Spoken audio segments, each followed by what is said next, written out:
We are here at the Mahaica Sporting Complex on this beautiful, fantastic, blessed day. It is Sunday, the 21st of December. 4 days away, actually, from Christmas. But we are engaging today with a doubleheader right here at the Mahaica Sporting Complex. The very first one will be the 1976 FC Phoenix. What a very interesting game last week against Point Fortin Civic, and they won that one convincingly. And they're up against the team FC Eagles on this sunny, slightly hazy and breezy conditions. I expected, despite a few light or moderate showers occurring, there is also a 40% medium chance of isolated heavy afternoon showers favoring hilly and western areas. Tonight will be fair apart from a brief shower or two. Don't go anywhere, stick and stay with us, because we are about to share with you two very, very interesting encounter. In the meantime, let's have a look at the interviews. Very first one is Mr. James Beard. He's actually the head coach of the 1976 FC Phoenix. Just got on board just about 2 weeks ago, and have already started off with a bang, winning that game against Point Fortin Civic last week, Sunday. Very well, we are here. Very good afternoon to one and all. I am Miri Louis Gonzalez, and we are about to embark on a very interesting encounter. And before me here is a man who took over just about a week ago, now goes into the second week, Mr. James Baird. He must be a very happy man after defeating the home team last week, Sunday, right here. Very interesting victory, and this has been the TTPFL Tier 1. How you felt about that victory last week? I was very happy, but to be honest, I knew from what I saw enough with the guys at the session before and a few days that I'd met them before that they were going to get a good result. They put in the effort, and as I say, this is a good team. This is a team that, like I said in the last interview we had, I don't think they realise how good they are, and they just need that bit of confidence, that little bit of pushing, and that just tighten up in a few areas, and we saw that in the last game, and hopefully we'll bring it in today as well. You spoke in a very fervent manner about the mental approach to the game last week. We saw the difference in it in the first half, and more in particular in the second half. So, having said that, what do you think you need to do with them to be able to sustain that level of confidence in themselves? Well, it's just repeatedly getting into good habits. You know, for example, we trained this week, we had 2 good sessions, and it's all about, continually doing it, working on, we want to do this in possession, we want to do this out of possession, making sure we have, coverage in each area. And as I say, just letting them get that confidence, because like I say, they are good players.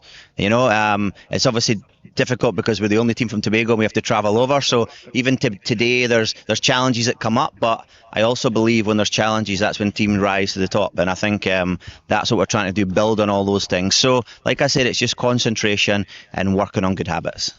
1976 FC Phoenix has a rich history and legacy out of Tobago in particular. They represent, as you quite rightly said, the entire island of Tobago. Are there any players in particular that you would like to identify as standing out and being torch bearers of the Phoenix team? Well, I think our obviously standout player, TJ Cadiz, has been brilliant so far this season, and he's been with the team a while, but I think now he's really stepping up to the mark. And then even Antonio Pantin, he's really he's showing you need that grit, that determination, and what the young ones can look up to. And that's what's important, because obviously there's a lot of young Tobago footballers there. They should be looking up and saying, I want to be like these guys. And even if you look through the team, you've got Brownie, the stand-in skipper, because obviously Leandro Williams injured. And if you go right through the whole team, there's a player in each position that, is stepping up, but they have to repeatedly step up. And that's what they have to, continually get that consistency.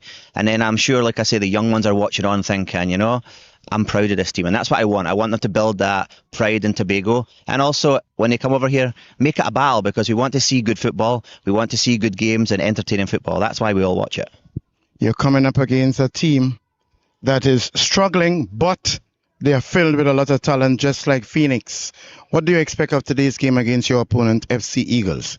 Well, it's going to be a fiery encounter, and it's going to be a game that I think goes down to the end. I mean, I actually coached them at the end of last season, so I know quite a few of their players. I mean, some very good players like the old skipper Rivers I know very well, and I see they brought in Atula Guerra as well. So there's a lot of talent throughout the team too. So I'll expect guys to come in. It'll be guys going for 50-50 balls. They'll be fighting to the last minute, and that's what we expect at this level. I mean, this is the top level in Trinidad and Tobago. These guys should be ready to step up and go on to national team football. So looking forward to it. It'll be a passionate affair, but I'm hoping, well, I know that we're going to come out on top. I want to wish you all the best, Mr. James Baird, head coach of the 1976 FC Phoenix. We wish you well. Thank you. Thank you. Just saw the interview there with Mr. James Baird, and up next is the opposing team, in this case Eagles FC, Mr. Rashad Wint, head coach of the Eagles FC, sharing his views on the upcoming game against 1976 FC Phoenix. And we are on here with the man himself, head coach of the Eagles FC, Mr. Rashad Wint. A very good afternoon to you, sir. Good afternoon to you as well. So you are basically struggling, but you have some real quality players. What is your main aim in getting into the minds of your players to step up and improve on the standings on this TTPFL Tier 1? First of all, I say thank God I'm here. And to get my players' mindset, I believe that I have a part to play in it. But players coming up in a professional league, they have to come with something. So my job today is just to motivate them, to make them know that they are the best. So right now, I tell a guy today he's Danny Alves. Yeah. So I got to make sure I get in the head because today I need 3 points. Yes, I have nothing else to say. I've got quality, yes. But quality don't win football games. And I tell my guys, I say hard work and quality mix will win football games. So that's the formula we're trying to mix at the moment to get the results. And in addition to the mental aspect, which is crucial for them to even perform, any particular part, either the first third, second third, or the final third, that you feel that if they only engineer more consistency, that they will perform better, and why? So if we watch the results, right, the results don't help us a lot. But if you watch the games, we play all the teams we play. All of our teams, they can say Eagles FC plays the best football in the league. We put down the ball, we pass. But simple details, mistakes we make. And with the senior players I made a mistake myself because I thought I didn't have to go back to certain things. So now I went back to the basics and start from the bottom route and go up top. So I believe we'll be all right today, and I believe we'll get the job done. And as you approach 1976 FC Phoenix, coming off a win last week right here against the home team, FORTIN Civic, how do you prepare for a team of this nature? Well, preparing for Civic wasn't very easy because if you watch they play well, they pass, they move, they play off of the ball, they have a big guy on top, nice crosses. So this week I did do some homework on them, and I believe we'll be ready. We'll be ready for the task today. And I believe we should come with 3 points by the grace of God. And with this team now, 76 Phoenix, what you know of them and how are you going to deal with capitalizing any weakness from them? Well, what I know about them, they don't play in transition a lot. They don't play at all. They like to keep the ball bounce and move. But when they're under pressure, they crack because they like to beat with each other. They're not good under pressure. So my plan today is to put them under much pressure I can put them on and see if I can crack them. Is there any particular system that you play and maybe why you prefer that one? No, I play systems used to the game, the team I go up against, and with the kind of quality players I have the option to shoot to 4-3-3, 3-2-1. I can do how I please, but it's for the opposition. And with the quality players that you have, anyone in particular you will be looking for to really carry the team as torchbearers? Well, I have Malik Mears. Yeah, he is the guy, the leadership. He is the man I look up to get the engine started. And when he does his job, I got Jamal France, who I talked about last week. He was tremendous coming up for the bench. He won a penalty for me, and he scored one after playing for 2 years and 6 months. So I believe this team, we are getting. I want to say thanks to my owner for giving me the time to put this team together because normally I would have been out of job, but she gave me time and got a reward today. Well, with that being said, I want to wish you all the best, Mr. Rashad Wint, head coach of the Eagles FC. They're coming up against the team 1976 FC Phoenix. It's going to be quite an interesting encounter. I want to wish you all the best, not only in this game, but for the rest of the season. Thank you a lot. Thank you. Just got the interviews there from Mr. James Baird, head coach of the 1976 FC Phoenix, as well as Mr. Rashad Wint, head coach of the Eagles FC. At this point in time, we're going to have a look at the starting lineup for the 1976 FC Phoenix.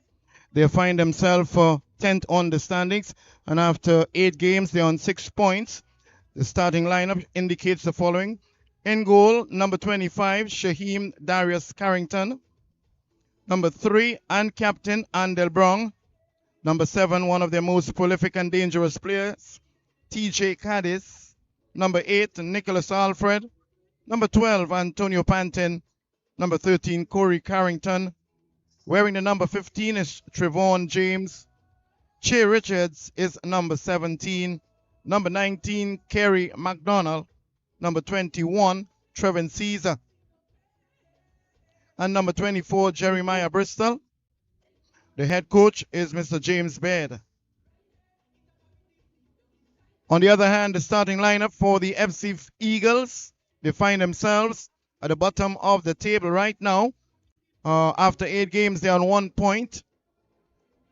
The starting lineup indicates as follows. In goal, number 29, Kevin Graham. Number 6, Camille Rivers, the captain. Number 4, Malik Mears.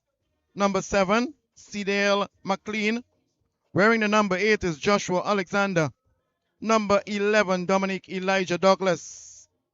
The number 12, Liam Burns. Number 16, Jaden Carter. Wearing the number 19, Dwight Critchlow. Number 21, Veron Acri. And number 27, cousin of Kevin Molino, Afton Molino. Head coach is Mr. Rashad Wint. So that's the starting lineup for both teams as we get ourselves in a gear, in a state of readiness for the first of the doubleheaders here at the Mahaica Sporting Complex. Representing the Deep South, the second of the doubleheader will be at 7 p.m. and that's going to be Caledonia AIA, and they find themselves in 8th position after 7 points up against the home team. They're on 6 points after 8 games. They're in 10th position. So a rather interesting battle between those two teams in the first game at 5 p.m. Trying to get himself off the bottom of the table. Propping up the table is FC Eagles on 1 point. I'm sure they'll be looking to put their best foot forward based on the confidence spoken to by Rashad Wint. And with that being said, we expected that also based on Mr. James Baird, it's a matter of building on the confidence of these two teams in particular, both of them battling to get themselves up on the standings. The players are making their way to the substitutes are making their way. Substitutes are making their way onto the benches now, but if we may draw to your attention, the standing shows in their position that Defense Force now has assumed the lead. Second position now is Miscellaneous Police. Prisons or Club Sando is in 3rd position, holding down that envious position. In 4th position, they actually started the season after the first 4 rounds of football. They were in the lead. That's Prison Service FC after 8 games. They're on 16 points, while Defense Force and the Miscellaneous Police, they are on 20 and 19 points.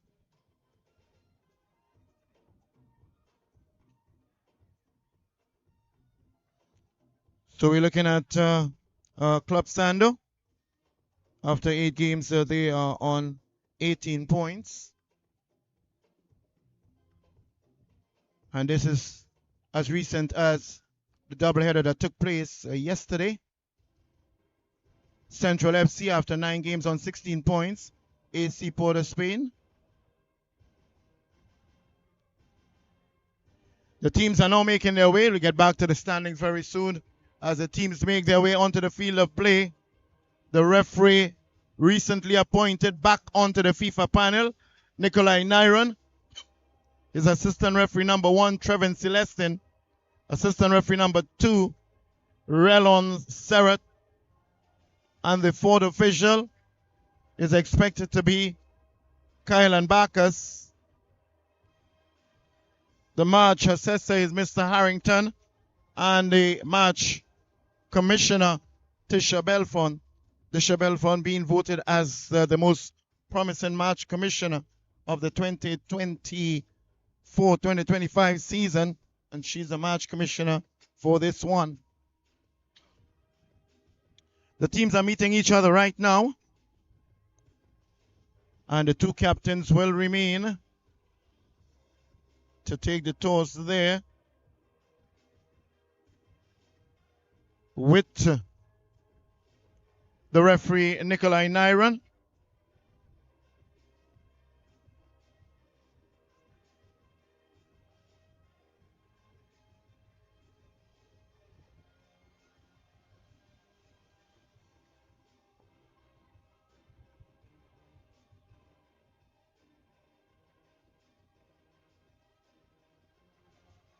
Action galore right here at the Mani Ramjan Stadium, as the officials are making their way to their respective positions now.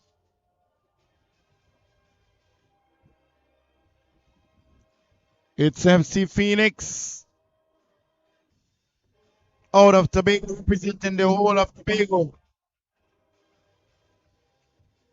After 8 games, they're on 6 points. While on the other hand, FC Eagles, after 8 games, they're on 1 point. Most teams have already played 9 games, just a few will be completing their, few others to complete their 9th game today. Beautiful weather condition here in the deep south. Field looks rather immaculate with patches here and there. A bit soggy and soft in some areas, but generally a good playing turf. While the officials are tending to the net there, of which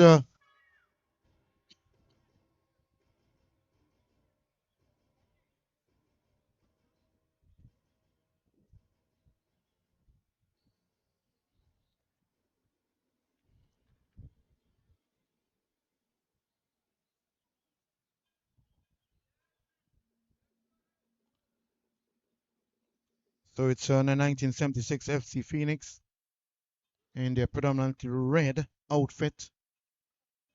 See already Katie's with his usually strapped left arm. This time he's wearing the color pink on it.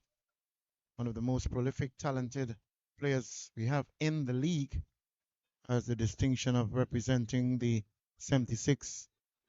Most of the time find himself on the score sheet.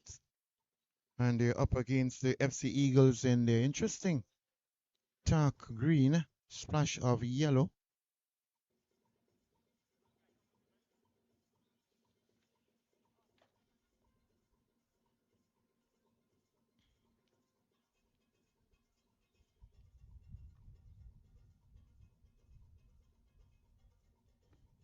Referees just ensuring that the net there is attended to on that northern side.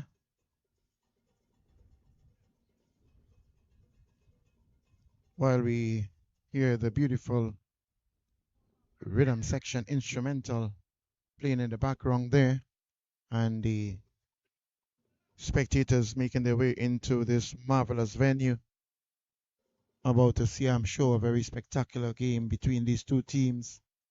One trying to get himself off the bottom of the table, which is FC Eagles with loads of talent, and the other one finding itself just around 10th on the standing with 6 points. So it's a difference of 5 points between the two teams. Eagles on 1, while FC Phoenix, with that victory last week against Civic, they are on 6 points.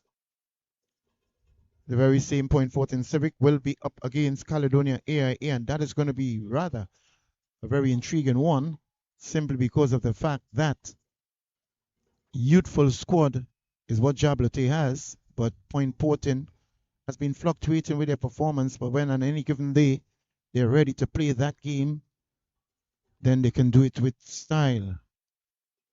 I believe at this point in time, with a few minutes just beyond the 5 p.m. hour start, just finalizing the preparation of the net. In the meantime, the players are keeping themselves warm with the ball, at least in this case, FC Eagles, while the Phoenix just looking ahead, stretching here and there in discreet anticipation.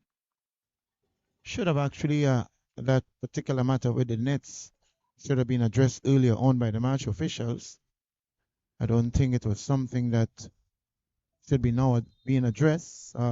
Referee, however, starts the game. That's recently reappointed referee on the FIFA panel. That's Nikolai Naran. As early it's showing shot taken towards goal, just about maybe 10 meters away from the upright, but the intention is quite clear by Eagles, and also not by Eagles, but in this case, a Phoenix.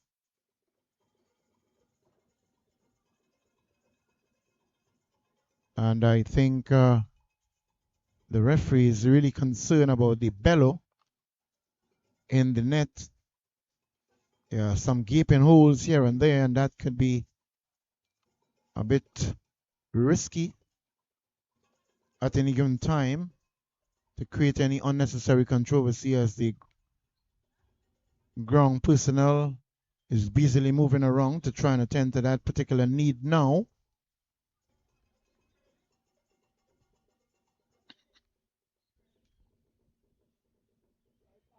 So it's the James Beard-led team.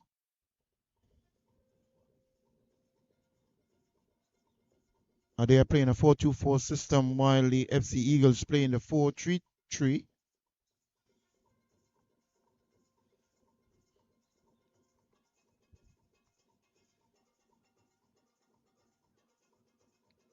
That's not.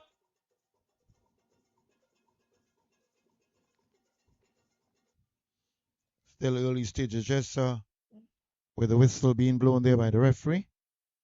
Stoppage now to attend to the net.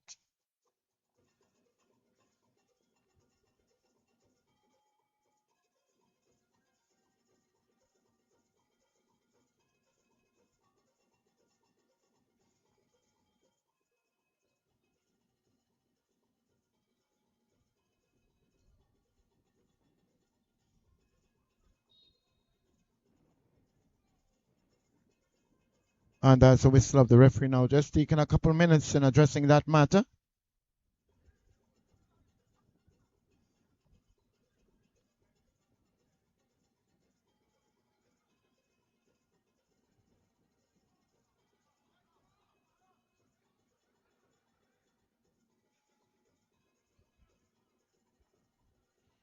Just trying to feel their way right now.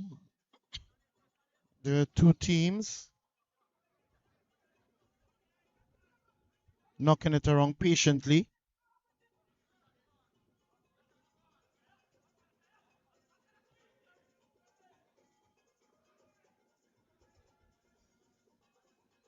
Closing it off as it goes out of the field over the touchline for a very short taken throw in there by Eagles.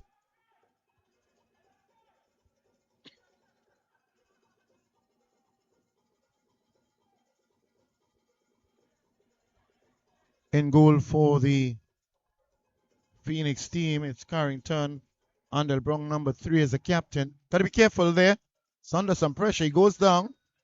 Foul being committed on him, to the annoyance of the Phoenix players. Took a risk there. Almost paid a price for it. And while we have the goalkeeper for the FC Eagles team, Kevin Graham, the captain for Camille Rivers, a number 6 he's wearing.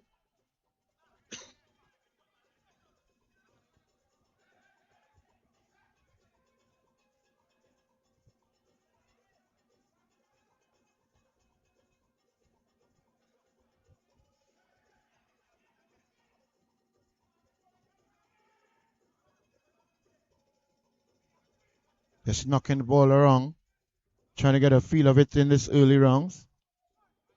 Eludes one. Goes out of play. It's going to be a throw-in for the Phoenix team.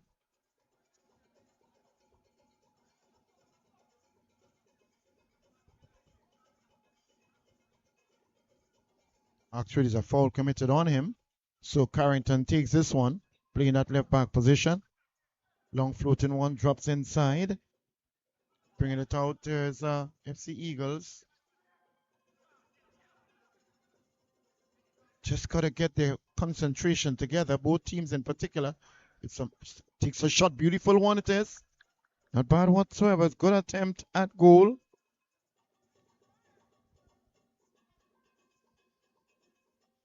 Saw a little space and went for it. And didn't do too bad with that shot.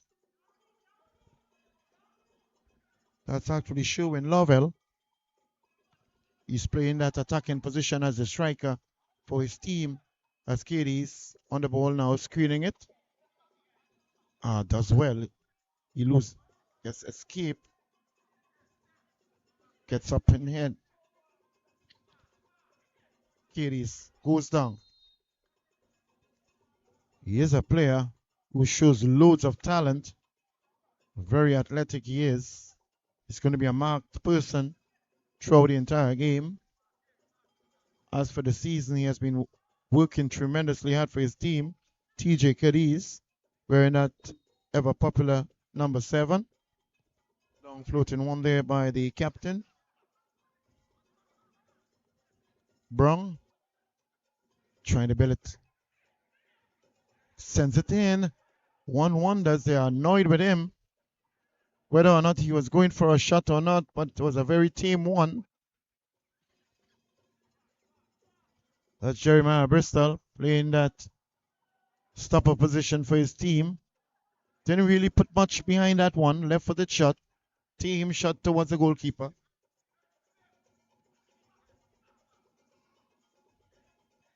Kevin Graham. Same name of the player from the Defense Force. Former goalkeeper of the Trinidad and Tobago national futsal team. Kevin Graham also.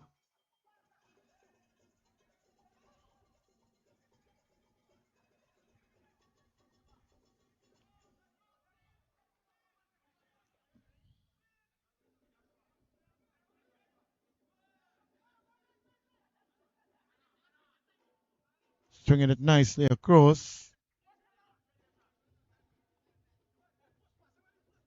Goes out of play there.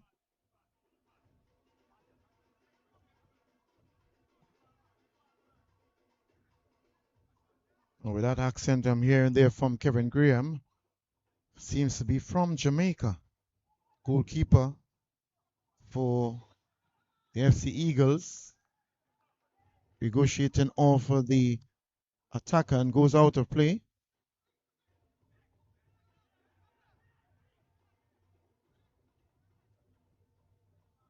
That throw taken in there by Pantin.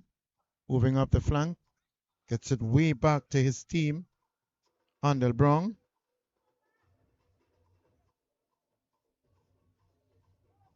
Camille Rivers, the captain there for the FC Eagles, just patiently knocking it around, trying to see if they can find a space, draw out each other. Both teams are literally doing it, but more so in particular, FC Eagles patiently building it, trying to see if they can pull the Phoenix team out and maybe go for a counter attack.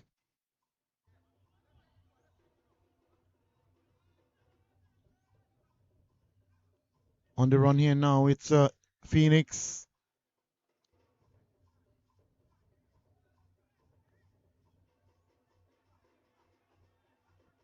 He's still on the run now. Gets it over. Intercepted there by Mayers. Getting some help on the flank with Cragwell. So it's James Baird. You can see him distinctly there in his white t-shirt. Just uttering instructions to his players of the Phoenix team.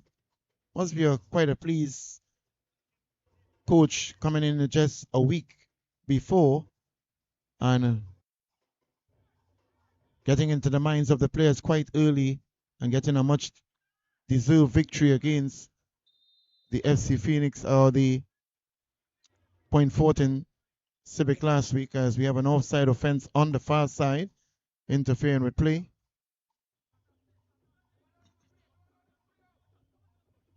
In his predominantly white outfit, it's Carrington, Shaheem Darius Carrington. Yellow outfit, yellow jersey, yellow pants, yellow socks. It looks like a yellow boots too. And the gloves look almost yellow too.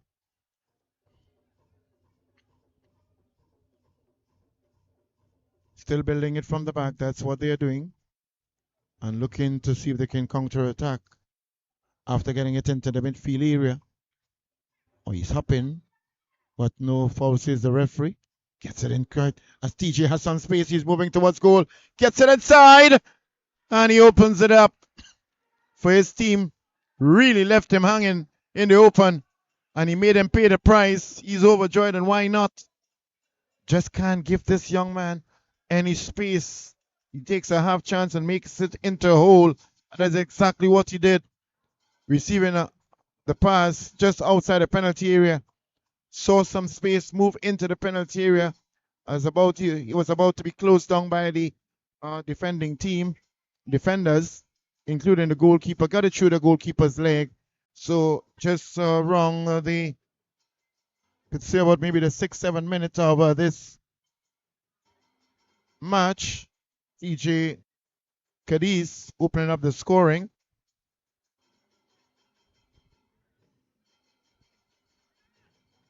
A serious lapse in concentration there by the Eagles team. And when you make a mistake like that, you're going to have to pay the price for it. Not with a person like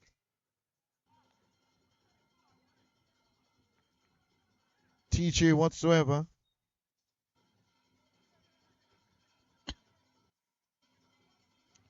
So it's TJ opening in there. TJ Kiddies opening up the scoring. First on it's on the sheet here now as they lead this 1-0. And it's going to be quite interesting now. FC Eagles already at the bottom of the standings after 8 matches, only on 1 point. They are into the 9th match here today, and they will certainly need some points. Eagles certainly needs it. Phoenix needs it, but I'm sure Eagles will be of the fervent belief that they will need it even more.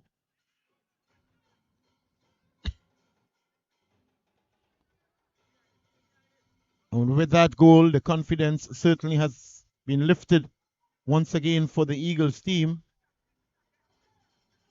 Getting it back upfield now.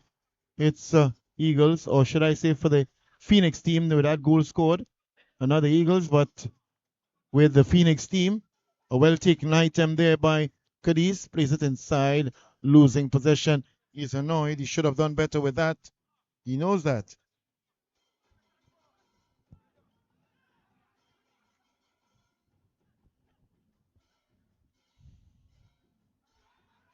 Appealing. No foul, says the ref.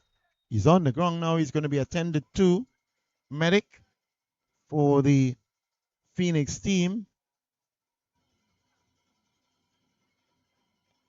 And on the team sheet here, the team medic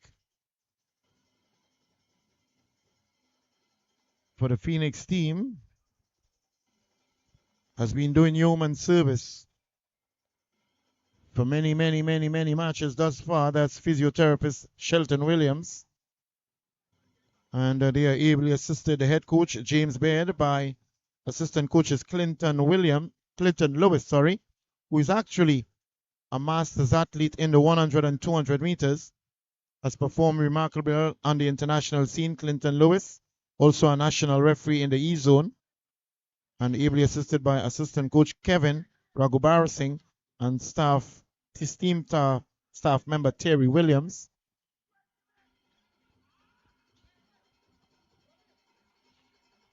A smaller staff for the Eagles team, but still with Richard Wint as the head coach. You have Jordan Ramsamar as a team official with assistant coach Richard Williams and Clayton Nutt as the team medic.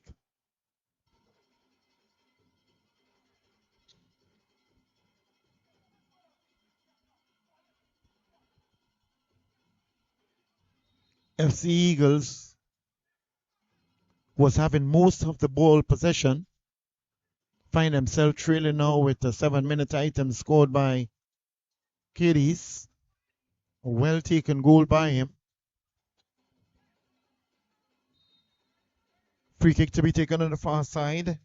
And it's going to be taken there by Carrington. Or actually by Rivers. Playing at left back position for his team, Eagles. So Rivers, short stouted figure he is. Long floating one, a dangerous one. But went a bit too straight to the goalkeeper.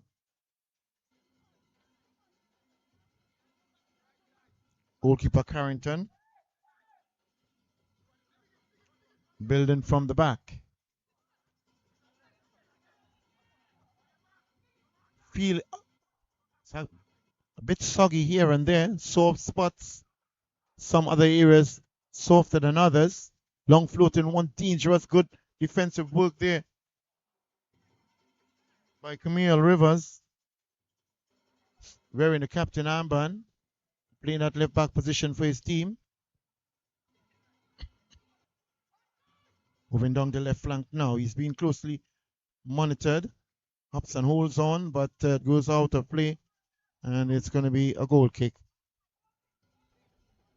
Very happy to see some ball attendants around in their white and blue stripes. Very close to that of CIC. CIC colors, the blue stripes. Crucial part of any game, the ball attendants. FIFA goes down.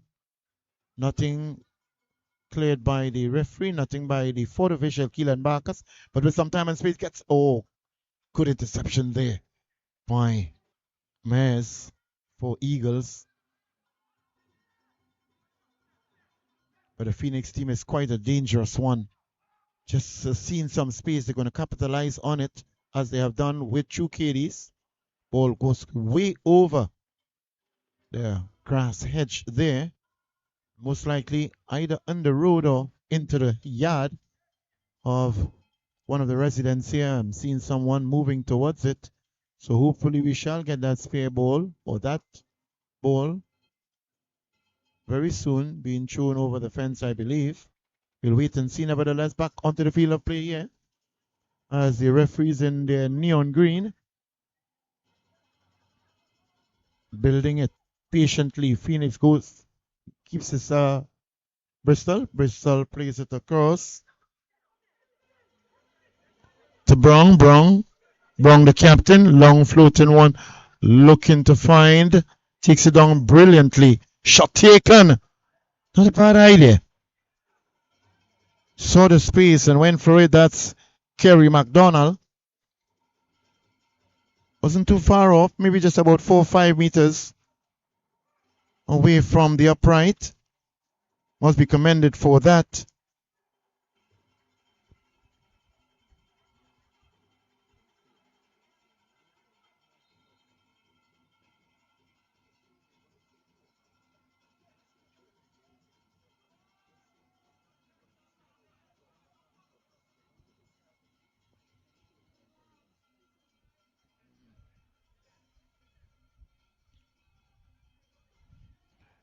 Playing it along the line now, moving on the inside. Losing possession as a counter-attack now by the Phoenix team. Looking to find Cadiz, the goal scorer in the 7th minute, being guilty of being in an offside position. He has his Hannah Kimbo. Just wondering what went on there. As we have now physio for the Eagles team now, attending to that player on the far side.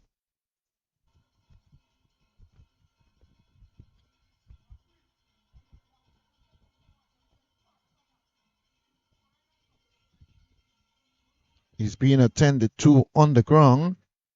Looks as though it could be Veron Akwi. Or it's actually Afton Molino, cousin of Kevin Molino.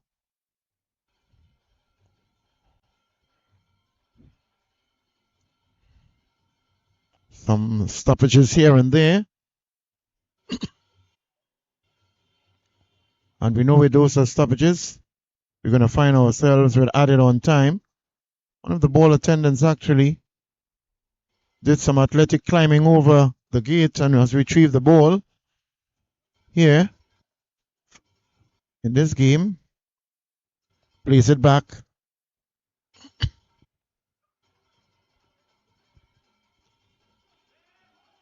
Oh, seems to be a breakdown in communication there with Joshua Alexander and his colleague. Just think they need to be a little more focused. They do know exactly what they want to do, but sometimes losing it, the mental aspect of it, is suspect. Sending it across, not controlling it too well, off his head. And they seem to be more purposeful. That's Phoenix. Plays it back to his keeper, Carrington.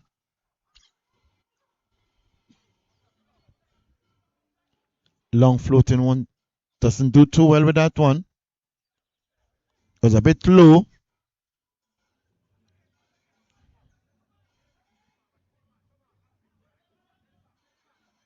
Elijah Douglas doing a bit too much and losing possession. Plays it back. It's a guy in a red jersey on the far side. He may be impacting on the assistant referee, Trevin Celestin. AR number 2 goes down for an apparent. He gets up. He's getting up now. Count.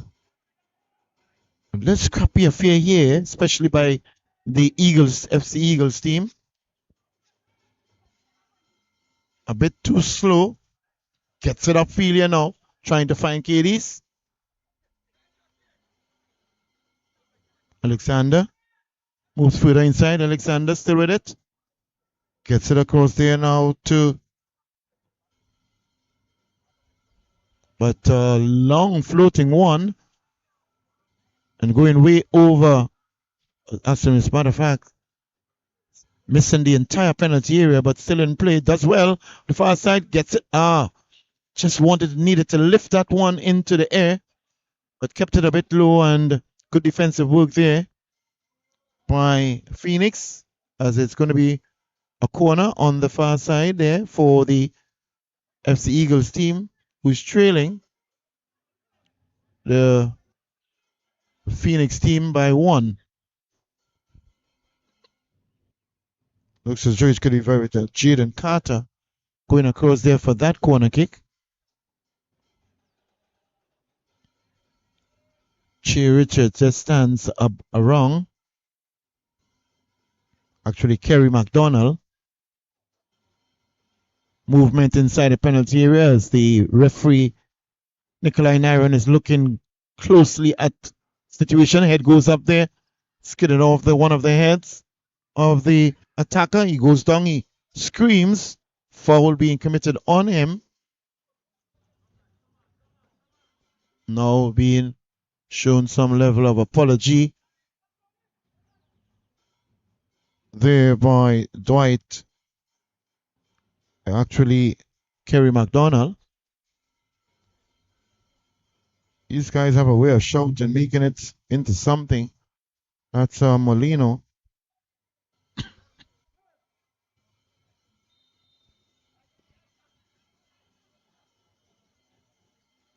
As we have long floating one inside the penalty area. Head goes up there, but not doing too well with it. It goes over the bar for another corner kick to be taken by the Eagles team. They're desperately in need of a goal as they trail this one against the Phoenix team. A goal scored in the 7th minute by their danger and marquee player in that of TJ Cadiz. So it's another one to be taken now by the Eagles team. Will this one be a little better? Goes towards the goal. Still in danger zone. Coming out of the area now with some space. Looking for Cadiz. He asks for assistance. And a strong challenge there by midfield, and the person of Carter gets it out of play for the Eagles team, as it's going to be a throw in now by playing at right back position there for his team. Alfred plays it back to the goalkeeper Carrington. Carrington now in possession. Gets it across to Brown, wearing the captain armband for his team. Has some options before him. Long floating one trying to find Cadiz, but sends Briss on his way. Takes it down. Long towering figure of it. Loses possession. Gets it further upfield here now. As Brown heads it back upfield. Takes it down neatly. Good football. Flag goes up indicating that it's out of play.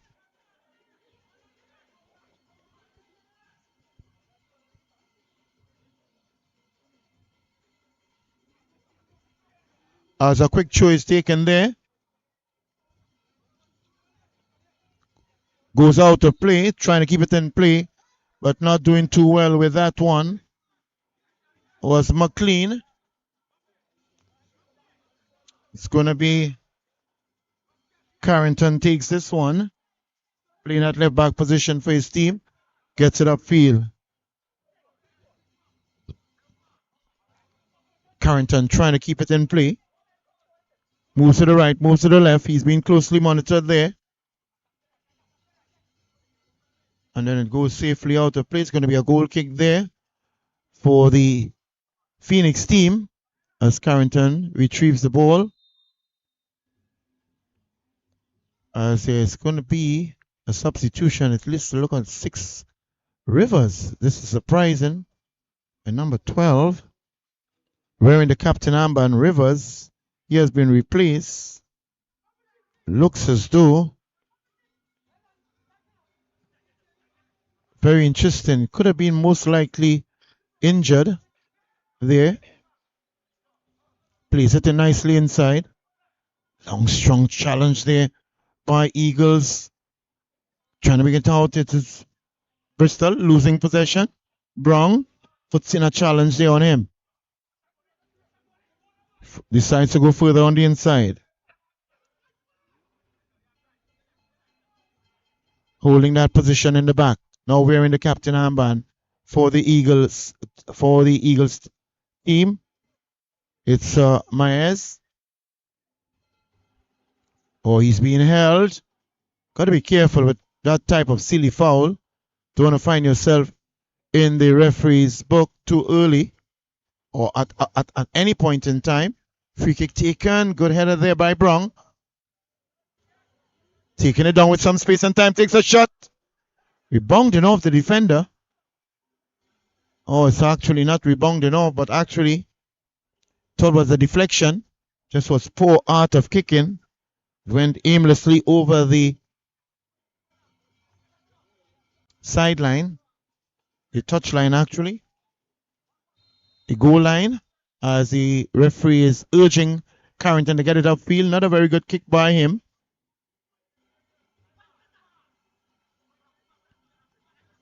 Goes after it, but not keeping it in play. Playing at right back position for his team. Alexander. Short, quick one taken there. Moving in further. Oh, good, beautiful football. Gets it over.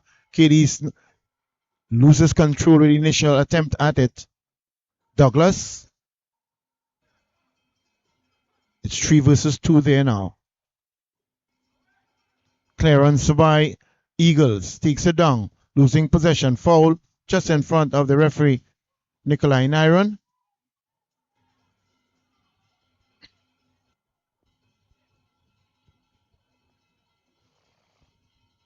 Moves it up to the area where the foul was committed. Takes it. Nothing to show thus far. That's the FC Eagles as they trail with a 7-minute item scored by TJ Cadiz. A well-taken goal by him for his team.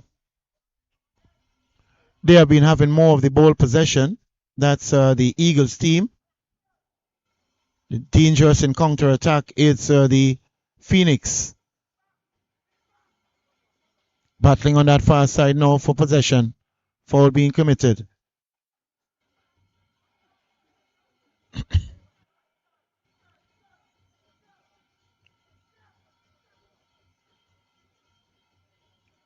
It's going to be a free kick there to be taken. Foul being committed is going to be taken by Alfred. Playing that right back position for his team. Long floating one gets inside the penalty area, which is not too clear right now. It's quite difficult to see in the center circle. Guess the lines are fading more and more, trying to bring Cadiz involved. Good interception there by Joshua. I see another counter attack. Good defensive work there by Phoenix. Gets it inside to Cadiz. He moves further inside. Takes a shot. An attempt at a shot, but losing his footing in the process. So there's a quick turnover of possession by both teams. Referee bringing back the initial foul. Nyron, that's it. But the initial foul on the Phoenix player. And the law does allow it. Foul being committed if it does not maintain possession, the team that is. The referee, if the advantage does not materialize, he can take the initial position where the foul was committed, as he has done now. Referee Nyron, long floating one goes inside, headed in, straight into the arms of the goalkeeper. Found himself in a very, very good position, but didn't get enough on the header. And eventually it went seamlessly into the hands of Kevin Graham. Easy picking there. Trying to get it upfield and getting in his way. Certainly not allowing it. It's Elijah Douglas. Quick one taken there. Cadiz does well. Getting it behind, around the back of the player. Playing on the blind side. Gets it inside. Loses possession here. Big towering figure of the man. Trevin Caesar. For the Phoenix team. Being closely monitored there on the line. Skips one. Another attack here now being built on the flank by the Eagles team. Sends him on his way, but safely into the hands of the goalkeeper. Carrington. Good football in the counter-attack by both teams, I must say.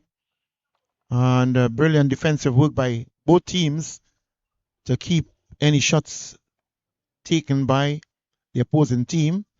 Try to keep it in play, but didn't succeed this time around. As it's going to be a throw to be taken on the far side, just about maybe 10 meters away from the AR1. Relon Serrat. Quick one taken, knocking it back and forth in the back there now. It's FC Eagles. Alexander Mears. He moves in. Carrington gets it, but a bit too straight into the arms of Graham. Gets it further upfield here now. Takes it down, but not good control. Tries to keep it inside. Closely monitored.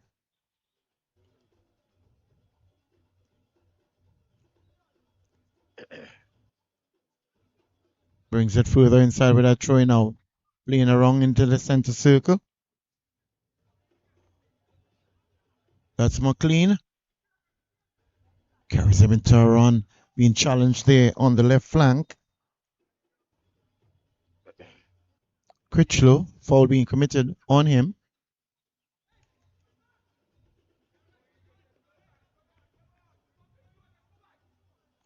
And this is going to be quite interesting. The trail just about within the 30 third minute of this match. A 7-minute item by TJ. Long floating one inside the penalty area. Head goes up. A space and time, but getting closely to it and quick. It's Carrington. Certainly avoiding any danger by his team there, but that was a close call for them. Not a bit too quick here. A bit too slow with that one. On his back. Plays it curiously. Graham certainly annoyed with that one.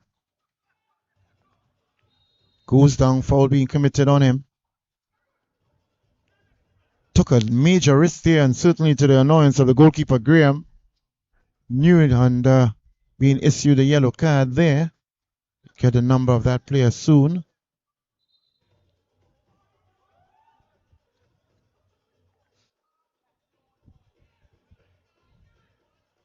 A reckless challenge from behind. Looks as though it's number 12. That's Antonio Pantin. So Antonio Pantin being issued the yellow card just around the 34th minute.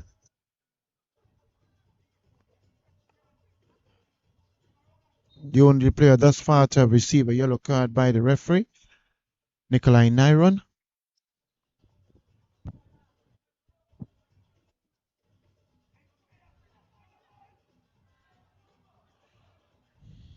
And they've been trying to do this for the entire afternoon, but haven't succeeded as yet, building from the back. They're doing creditably well with it, but going beyond the final second and final third is where the problem they're encountering to penetrate the defense of the Phoenix team.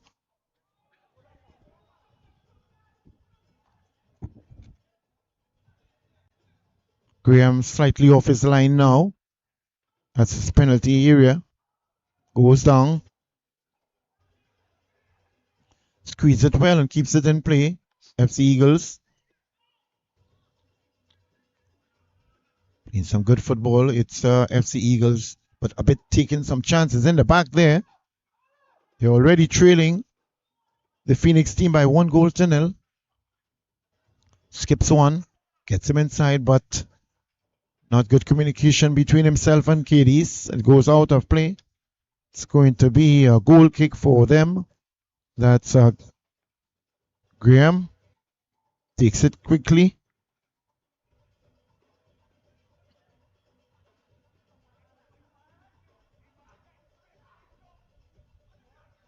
Gets it downfield here now. Being fouled in the press by Brown.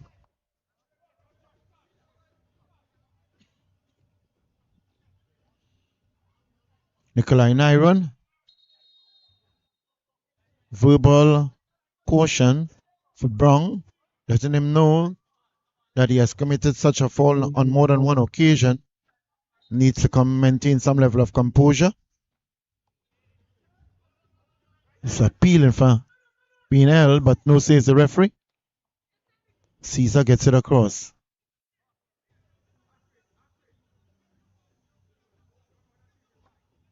Building from the back now. It's another attack there by Phoenix. Skipping and getting it into his position. He plays it back to Graham. Got to be careful. He has a way of playing around with the ball there. Here they are now. Got to thank their lucky stars once again.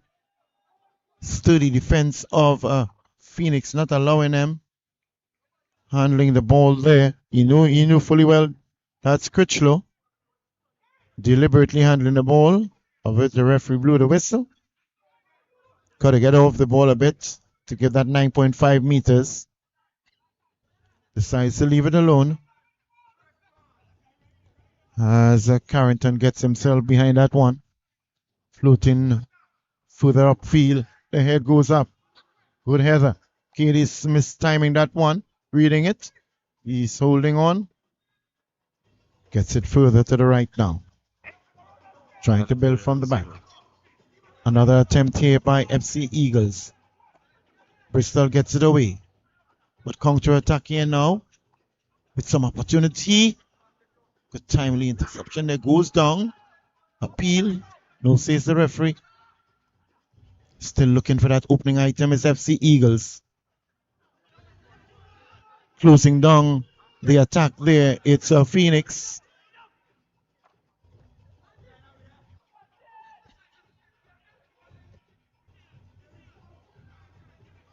Building from behind. Referee allows the advantage here. Onto the fast and Arcades. Dangerous play. He tries to get it across. But interception there by the young man carrying the armband. Replacing Rivers, the initial captain.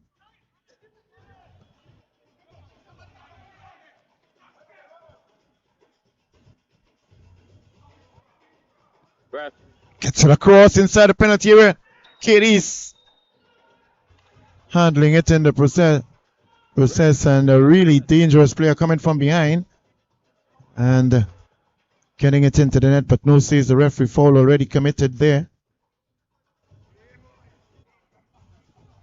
Another attack by the Phoenix team. Both teams looking for vital points in this one on 10th on the standings. The other one just propping up the table, which is FC Eagles on 1 point.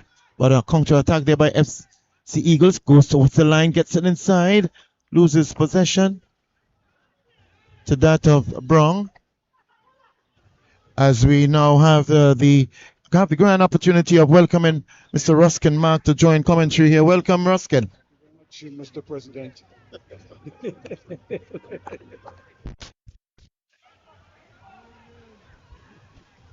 There's another attack coming up. This could be a Katie's again trying to be unselfish. Lost the opportunity here. Certainly looked like he was in a good position. He could have taken it himself, but he tried to play his teammate in. As a result, he lost out. Ruskin, that young player, TJ Katie's, he's tremendously dangerous player at any point in time for his team. You can tell, just to look at his movement. He's strong on the ball, he's quick, and he has a little edge to him as well. He's not afraid, he's not going to back down from anybody. Chancellor now for Eagles, can they build something quickly? This is where they run into problems. The ball reaches a certain point and then it dies right there. It's like it's hitting a wall and we're going the other way quickly. Carrington, that's a great goal. KD's is on his way. This could be goal number 2. No! Well. Graham might have put him off some, but he certainly had to do better than that. At least hit the target. I agree. Certainly, one would have expected a better outcome from that. Well taken run by him, but the final execution needed to certainly be improved on.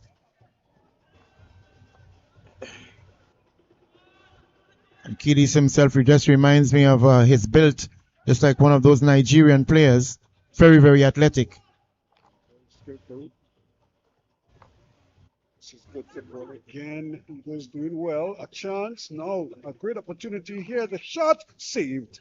Straight at Carrington, no problems. And he's able to just clutch it. Almost as if to say, I gotta come better than that, son. I'm just seeing something there, Ruskin. The keeper seemed to be flirting with that penalty. The line, he seemed to be just a bit out. And by when I look at the Trevor Celestin, he seemed to be off that line, so he's going to be very careful. He has to be careful, the AR as well as the goalkeeper.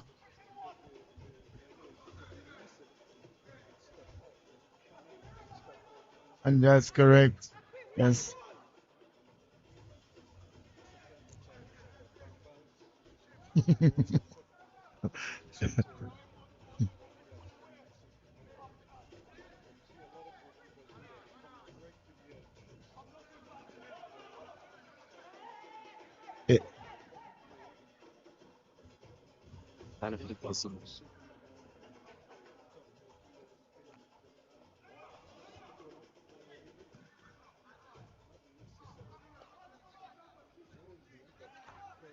emergence was a huge step of time to make sure.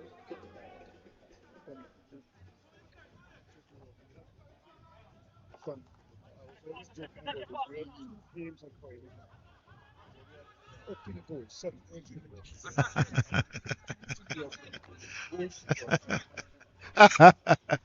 And we go now, this with another innocent Lavelle.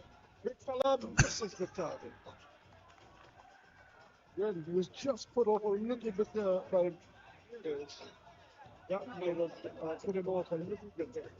With that size, you can figure out how you can spread so that it's a bit bigger. Put the defenders on the wrong side, but he certainly has the size for it. And that I guess is an advantage to the Phoenix team, physicality advantage, big, strong most of their players. So we have another counter attack here by Eagles.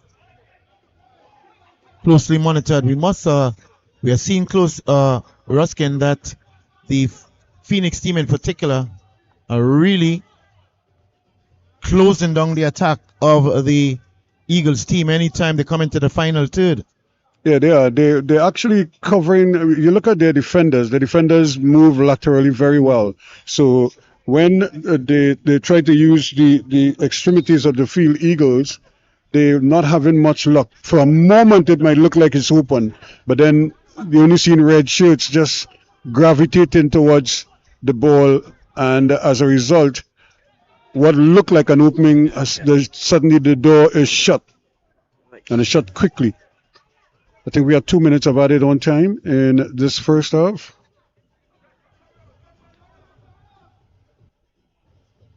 Another attack there on the far side by FC Eagles. Tries to get in a shot there, but rebounding off the leg of the player. Goes safely into the arms of the goalkeeper there, who goes down on the ball. It's Carrington. Looks like a canary in all that yellow, eh? I guess he wants to stand out. Everybody in red, you say, I'm going to go with yellow today. Yellow, even yellow gloves, it look like. That's a good ball, but again, it's too strong. But that's the general idea. And there is the final whistle to indicate the end of the first half. And, of course, 1-0. Line here in favor of 1976 Phoenix. So the boys from Tobago enjoying themselves so far. And I think based on the play that I've seen, they deserve their lead. Oh, certainly, they had more ball possession. Well, actually, earlier on, it was the very same FC Eagles that had more ball possession, but with some serious counter-attack by the Phoenix team. They seem to be more purposeful, they're more confident on and off the ball, and they deserve the lead. Not that FC Eagles didn't have chances, but with the opportunities given to the Phoenix team in particular, that they also created with that 1-0 lead in the 7th minute by TJ. They had some more opportunities, but it could have easily been a 3-0 lead, but at the very end, it's a 1-0 lead by... Yeah, I guess they'll have to live with that, no doubt, and be happy that they're coming out 1-0 at the interval. The second half is coming up shortly.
Audio Jungle.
Okay, welcome back to Mahika Oval. There's the second half. We're getting ready for the second half of this encounter. And I'm Oscar Mark working along with Mr. Mireri. And certainly based on what we've seen, I would imagine both coaches would probably be asking their players for a little bit more just to be able to at least get some more goals. Phoenix, they have that goal, but they, as you said, they could have scored maybe 2 or 3 more. He will be asking them to do so in the second half. But it's not to say that Eagles are out of this contest. It's just 1 goal, and they must be thinking, well, they still have a chance, and they just need to put some of what they've been practicing into play here, and hopefully, reap the rewards. And as you quite rightly said, that having interviewed Rashad Wint earlier on, he did speak about the consistency that is missing, that lack of consistency and confidence on his players.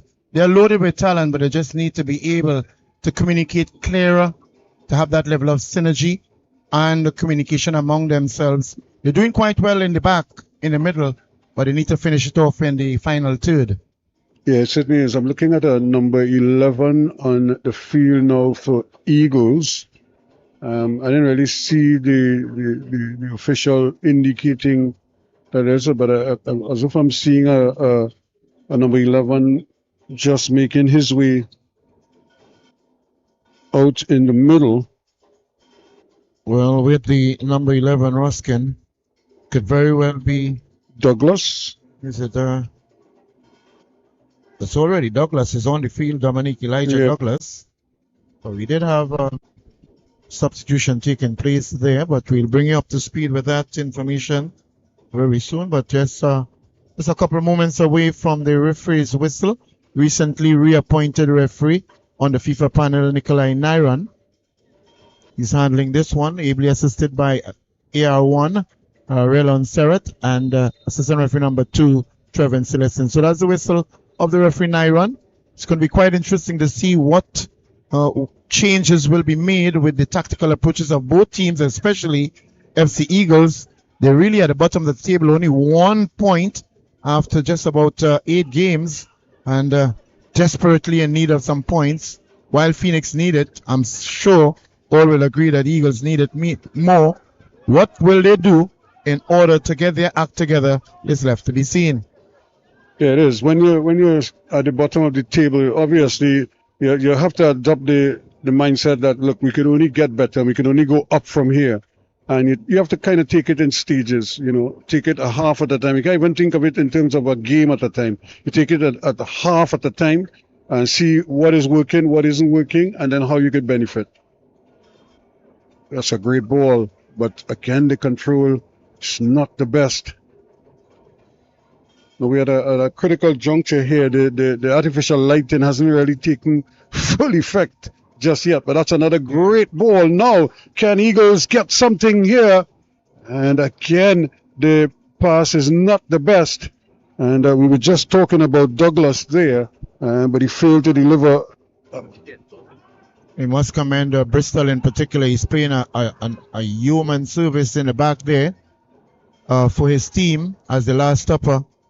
Bristol for that Phoenix team, really protecting his goalkeeper on numerous occasions from shots and from attack, breaking down attack quite meticulously. Okay. Yeah, they really need players to put their hands up and and want to play. But Ruskin, you're quite correct. Last week while even here, and I mean it has made the first time with the refurbishment here, which we are very, very happy for. The lighting definitely needs to be improved. There are too many dark spots that makes it rather difficult even for the viewing of the football and even with the safety of the players there. The lighting needs to certainly be improved on. Not to mention the commentators who it's difficult to even see some of the players because the numbers are, again, some of the numbers are so small that you have to remember players based on it. That's not a bad effort. And he tried to take it first time on the volley, and unfortunately it sort of skimmed off the outer portion of his boot.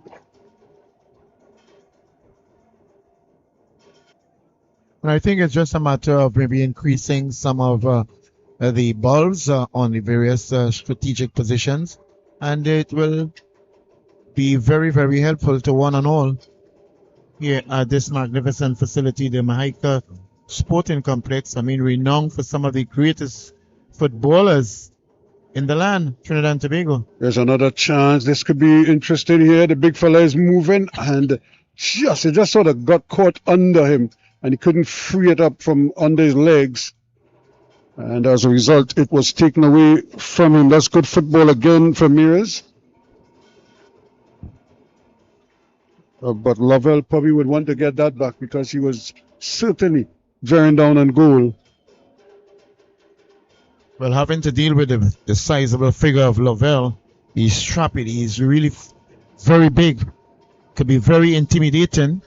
Remember Cyril Regis? Remember Cyril Regis? Oh, yes. Lovell reminds me of Wall himself. He's a big man. As you have another counter attack here now. And FC Eagles looking to find something on the score sheet, nothing to show thus far. And again, the man Bristol getting in the way of the attack. Clearance there upfield, not too far. But it's FC Eagles knew that they fully well have to bring something a little better than what they have been doing to break down the defense there of the Phoenix team. Moving further on the inside now with some space. Looking for that shot. Shot taken inside the netting. Just as we were speaking about trying to break down the defense, it looks as though it could be, is it number 7? And they're doing a quite interesting celebration. It certainly is. McLean. Yes, so things are now even. So it's a 1-1 affair here at the Mahika.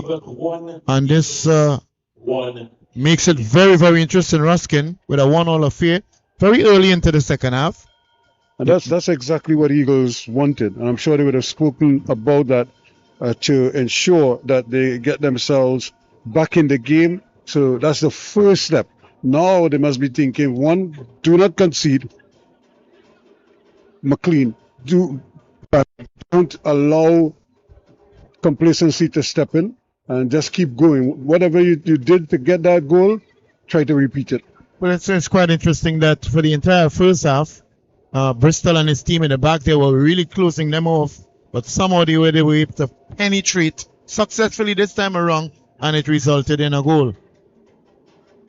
And it was well taken too. The keeper got his hand straight, but it was so powerful he struck, he couldn't prevent it from going into the goal. One of the things with the referees is as long as you're in the correct position, at the correct angle, you're able to recognize fouls. Problem is when you're not in the right position at the right time. So Nyron doing well to see that handball there. It's going to be a free kick now to be taken by the Phoenix team. And up behind it is the captain himself, Andel Brown, with his favored left foot. Will he go for a shot or lift it to drop it inside? Goes a bit too straight. Awkwardly bouncing off the goalkeeper, Graham. And luckily enough, getting to clear it up, but Brown puts in another attack. It's shot taken. Quite a brilliant one it is. Gets the second one at it. Really good recovery there, Ruskin. Yeah, from Graham. Graham did well. The first shot that bounced off his chest, that would have been his fault. Had one of the attackers been able to pounce on that. But this second one, he was more in control, and he did very well. This is good football. Williams with the drive, and it's blocked. All of a sudden, Eagles look like they mean business. And I understand what you're saying. In the first half, they started with some momentum. They then kind of lost their way, and Phoenix came roaring back at them. But here again, to start the second half, they just seemed a little more urgent than Phoenix. I love the spirited move by both teams. Head goes up there, clearance there. Not too far out. They're still under some pressure. This is good football again. Trying to make the combination pick. Can he get the hook back? Not at all. Shot saved by the goalkeeper. What a brilliant shot. What a brilliant shot. And an equally wonderful save. Carrington now all of a sudden is having to do some work. He cannot relax. He has already conceded once. I don't think he wants to concede another one just yet, but on that occasion he had to use every inch of his body there, and he used his legs. Of course, reminding me of Sepp Maier, the big German goalkeeper. Here he is again in some trouble, and eventually it's still in the area. Nobody could get rid of it, and now they still can't handle it. And there is a free, and that's a free kick just at the edge of the area.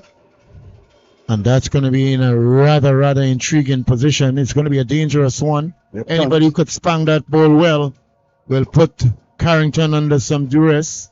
Yeah, Pantin just kind of wiped away his kicking leg, and that's the goal scorer, McLean, who was brought down there. He controlled the ball well, and then he wasn't going nowhere. He was backwards to him. So just keep forcing him out. But he just decided to put in the tackle. And I guess if you're a goalkeeping coach, they must feel proud of the 2 saves by both goalkeepers there. Great saves by both of them in particular. Well, this is going to be very interesting now because. And the man who scored it, he's also lining up behind it.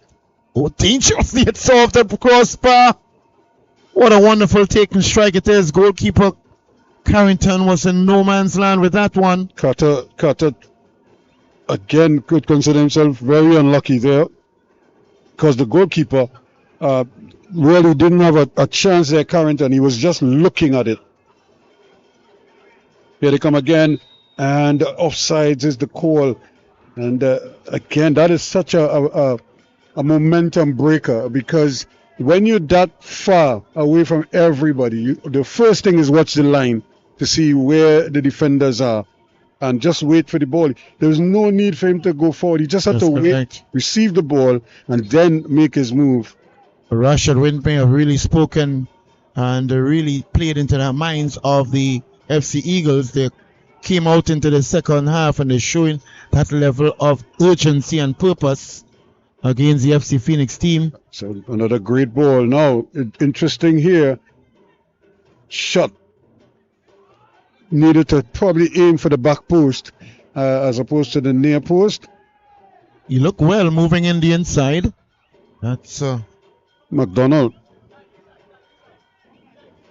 Yeah, McDonald looked well in the inside. Struck it well, but not in the direction it ought to have gone. Between the uprights and under the crossbar. Referee not seeing a foul there. Allows play to continue. And Bristol gets it upfield now. Foul just on the halfway line.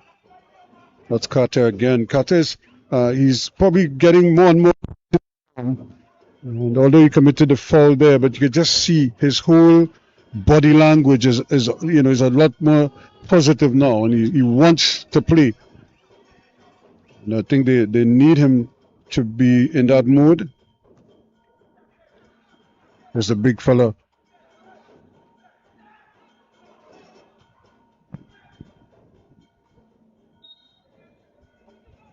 So we're just around the 56th minute in this match, and really time clicking away. But do admire the urgency and purpose, positive approach by both teams in this 1-1 affair. Points crucial and vital for both teams. More importantly, for the FC Eagles as they are propping the table at the bottom. And just 1 point after 8 matches, while and they have to adopt the attitude. You have nothing to lose, Just play with heart, play with desire, and you're already at the bottom of the table. Try and change something, and if it's just the attitude towards the football, start there. Into the wall it goes, but Phoenix regains possession. That's not a bad ball. Looking for somebody. Eventually, he's going to get it back. McDonald again trying to knife his way in. And real confusion at the back there, but coming out of it nicely in the end. Francois does well.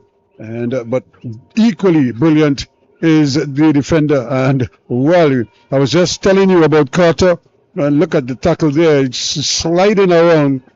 And now it's almost as if he's trying to prove me wrong. He makes a bad pass. And interestingly enough, if the referee is not in the right position, tackle like that, it could appear to be a foul. But Nyron just on top of it, realizing it wasn't a foul, and up got the player on his feet and move on naturally. But he was screaming and looking for that free kick.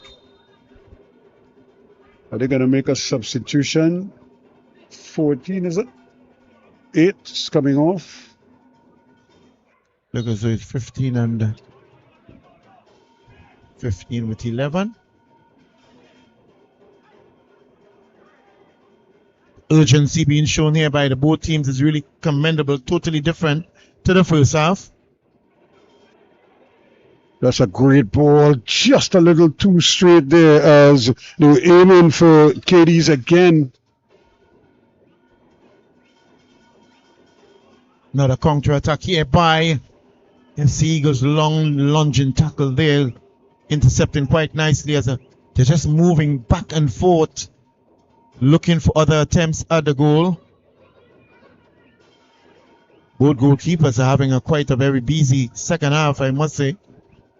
Yeah, because the players, they picked up the intensity a little bit, and not only are they a little more intense, they're a little more physical as well, and they obviously not holding back with those tackles and those runs that we've seen. We've seen some determined runs, but we also see some good tackling, Francois.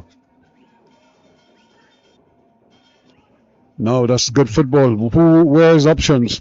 This is the important thing here. Great football again, going inside Craigwell. Is it all the way over on the far side, but the control is not the best.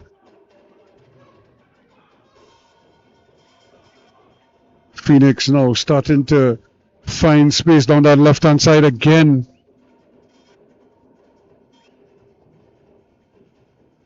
Thought about playing it initially and then decided to wait, and now he runs into a little bit of problem. And you still have numbers up. That's a great ball, and Francois is on his way. He's being tracked though, but he has no help. Where are his options? Referee is not buying it. And as if to tell him, get up, son. Nothing for you there. TJ Cadiz has been a bit quiet into the second half. I mean, he is the one opening the item just around the 7th minute for his team. He's one of the more marquee player and a dangerous player. He's actually on 7 goals.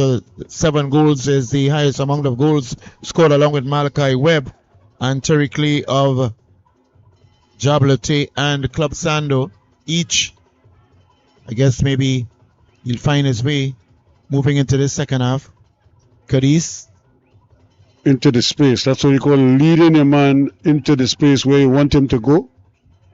And obviously, this is a determined play, but chance here, this should be a goal. And what a one. It's just a well-taken item there.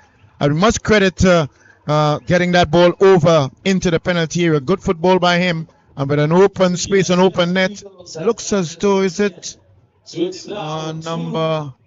I've gotten that one. Number 11, it's Douglas.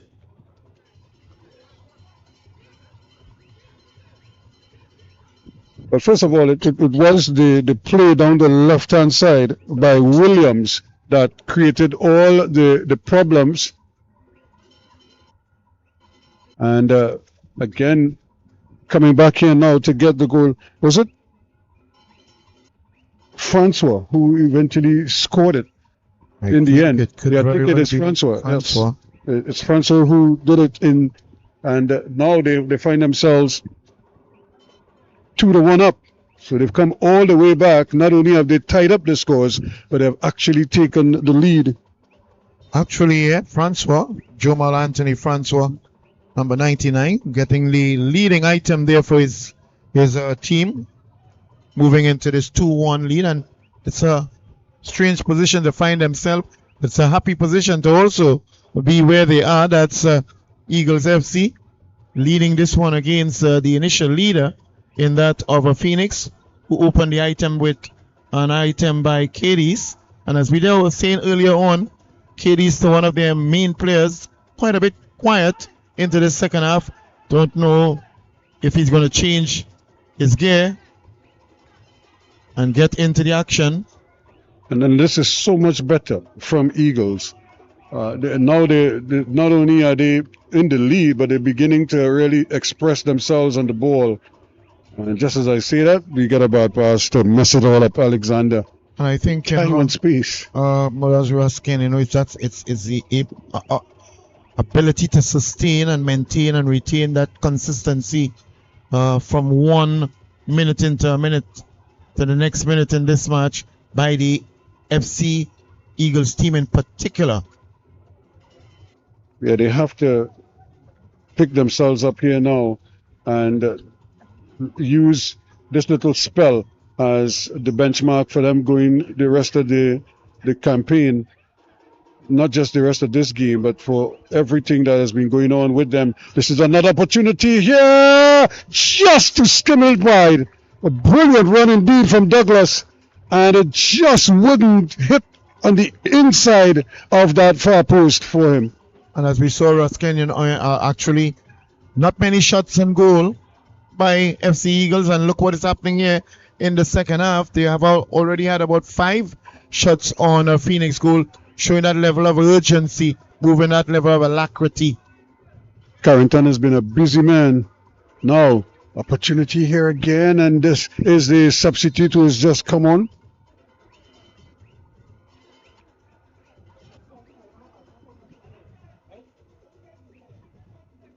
So, really, it's about heart now and desire, because Phoenix must be thinking what has gone wrong with our play and why it is they are having so much more success in this second half. That could easily have been an infringement, but the referee says play on. And again, this is a very good effort. You have to commend Carter. He has really stepped up in the middle of the park for his team. And as a result, you could see Eagles look a much better unit. And I think, the urgency that was missing in the first half, in particular by FC Eagles, has actually caught the Phoenix team by surprise. Having so many shots now on them, they may have to rethink their position there, especially in the last third, the defense, to see how they can close down the number of attacks coming, especially from the flanks, which they weren't doing in the first half. That's FC Eagles, as we see now, moving up the left flank, looking well. Yes, Williams again. Remember, he was the one who provided the cross that resulted in the goal, that second goal. And certainly with the confidence as the two coaches in particular, and more so Rashad Wint of FC Eagles, knows that as long as they play with that level of confidence, they will perform. So that consistency needed with the mindset as they play it right back to Kevin Graham, building from the back. They have been doing that for the entire first half, but not being able to break down the defense of the Phoenix. But now here is another attack now. Brilliant one with some space. An opportunity. Oh, not reading that one well. Going through his leg. That was Williams again. Seen some interesting gaps, I should say, there with the defense of the Phoenix that we weren't seeing in the first half. Yeah, they seem a little put off by the fact that they're trailing in this game now, and they're having real difficulty getting their momentum back for the second half. Kudos to Eagles, because they're the ones enjoying this second half so far. And this young man has been a real tower of strength for them. Opportunities once again. McLean. Again, I thought he could have released it a little bit earlier. If he's going to shoot. And or if you're going to cross it, then cross it. I really thought, yes, as you quite rightly said, he had the opportunity to take a shot, but he decided to push it one more, and that. And here's another counter attack here now by gets it across. It's sent to the net here. Same man. Oh my word! It seems that the FC Eagles flying high here. Is it the same number 99? Yep. In the 68th minute of play. And it's Jamal Anthony Francois again.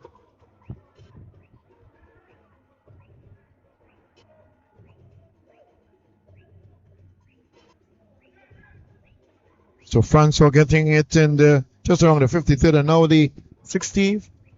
In the 61st and 68th minutes for his goals.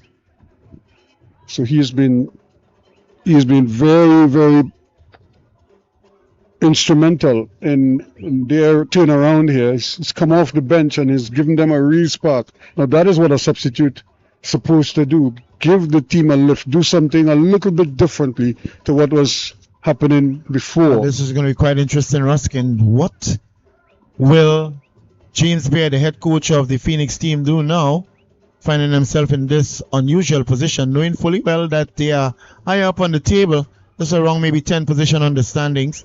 They're on 6 points after 8 games. They're playing against a team after 8 games on 1 point, and now finding themselves after taking the lead through Katie's goal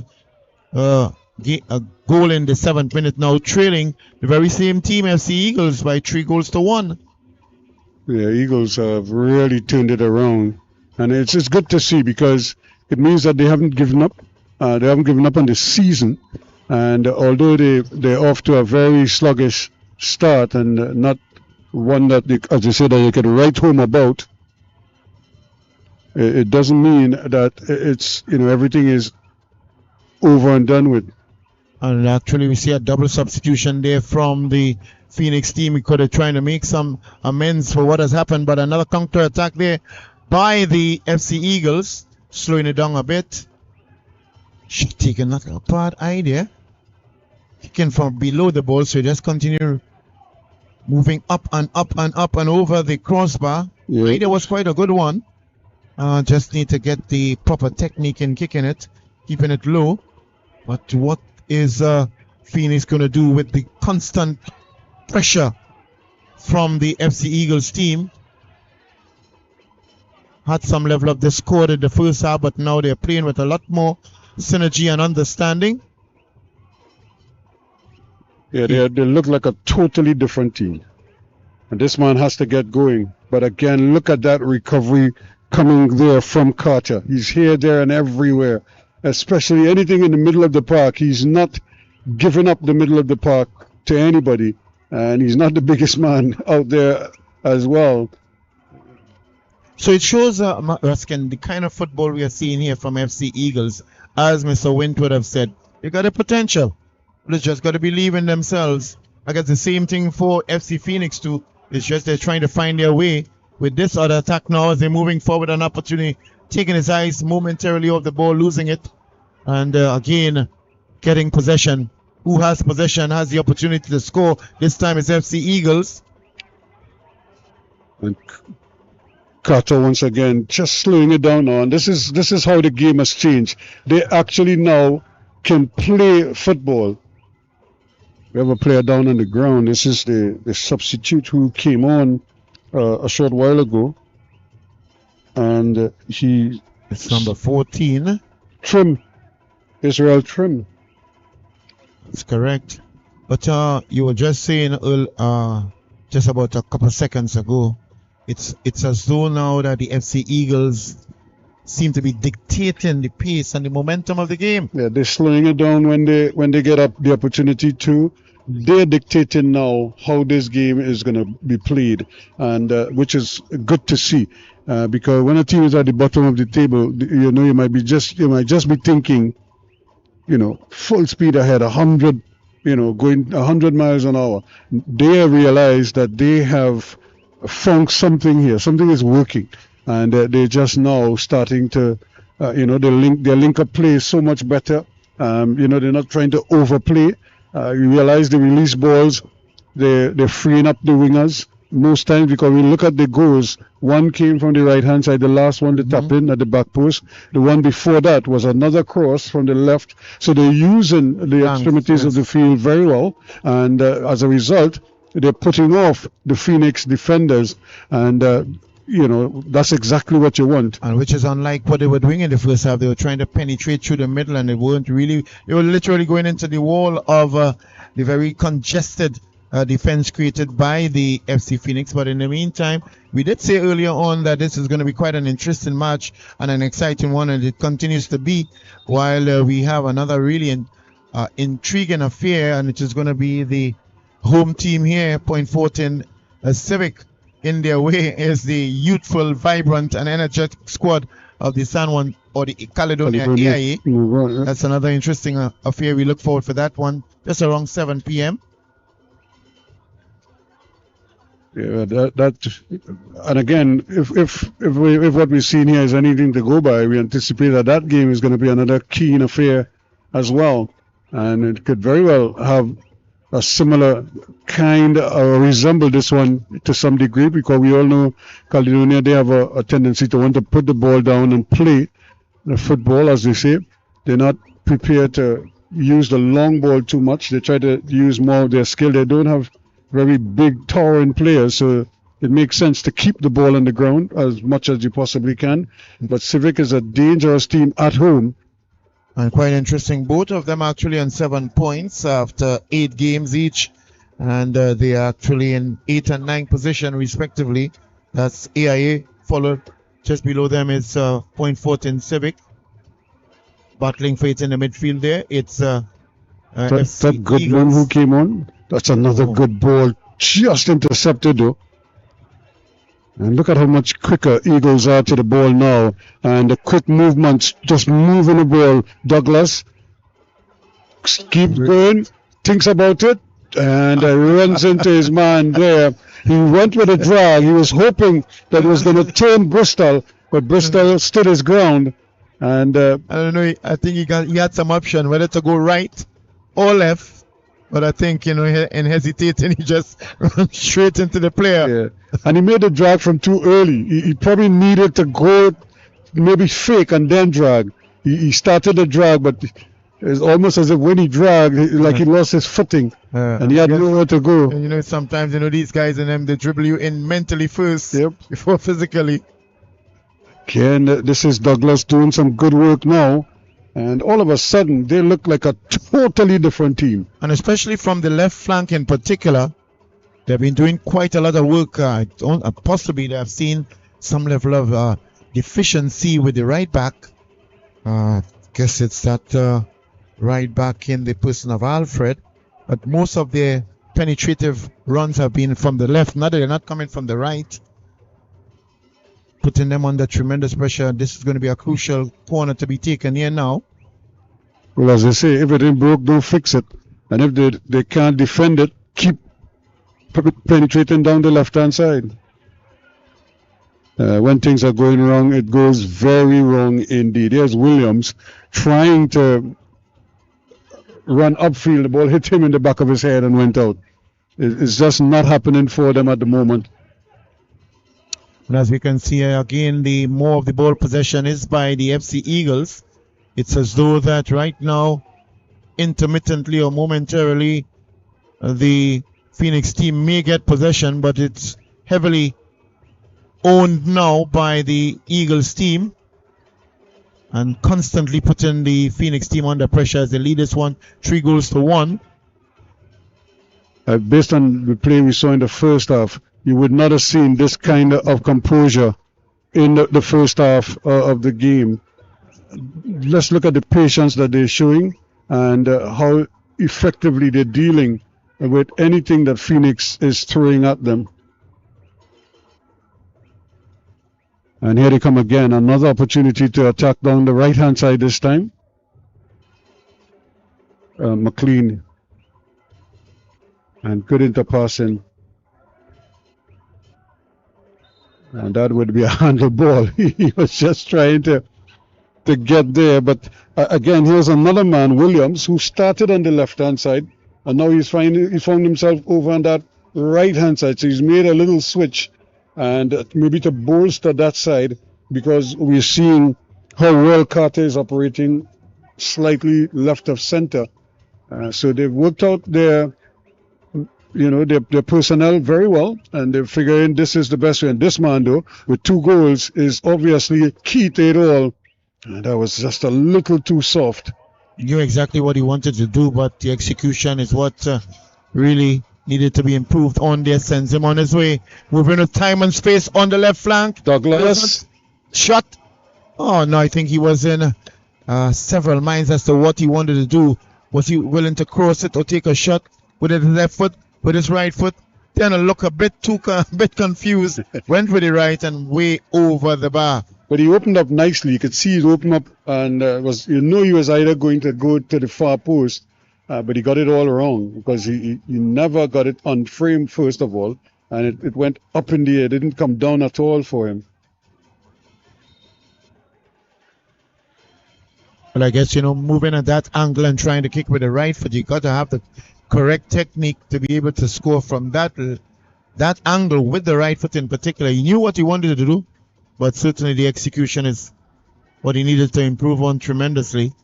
And again, on a ground like this, where it's not the smoothest of surfaces, but you have to keep your eyes on the ball all the way through when you're trying to make contact. If you're going to kick, again, obey the principles. Lean forward, lean over the ball, and drive through the ball with the laces of the boot.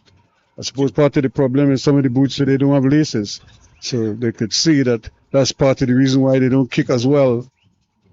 But here we have another counter attack here now by Trim shot. Good shot taken here. Tries to keep it dangerous. in play. It does well. Puts it into his penalty area. I know he wanted to keep it in play and don't get a corner. But another attack there by Phoenix on Eagles. Clearance now upfield. Quite an interesting game it is. Taking ownership at different times in the game. Now it's back to FC Eagles. That's well on the far side. Yeah, McLean has done very well on that right-hand side, and he's a real handful because his close control is very, very good. And we still have a player down. In fact, that's Trim who stayed down. He was the one who got the shot off. And I don't think it was as a result of the shot, but I think it's in the little skirmish that happened after.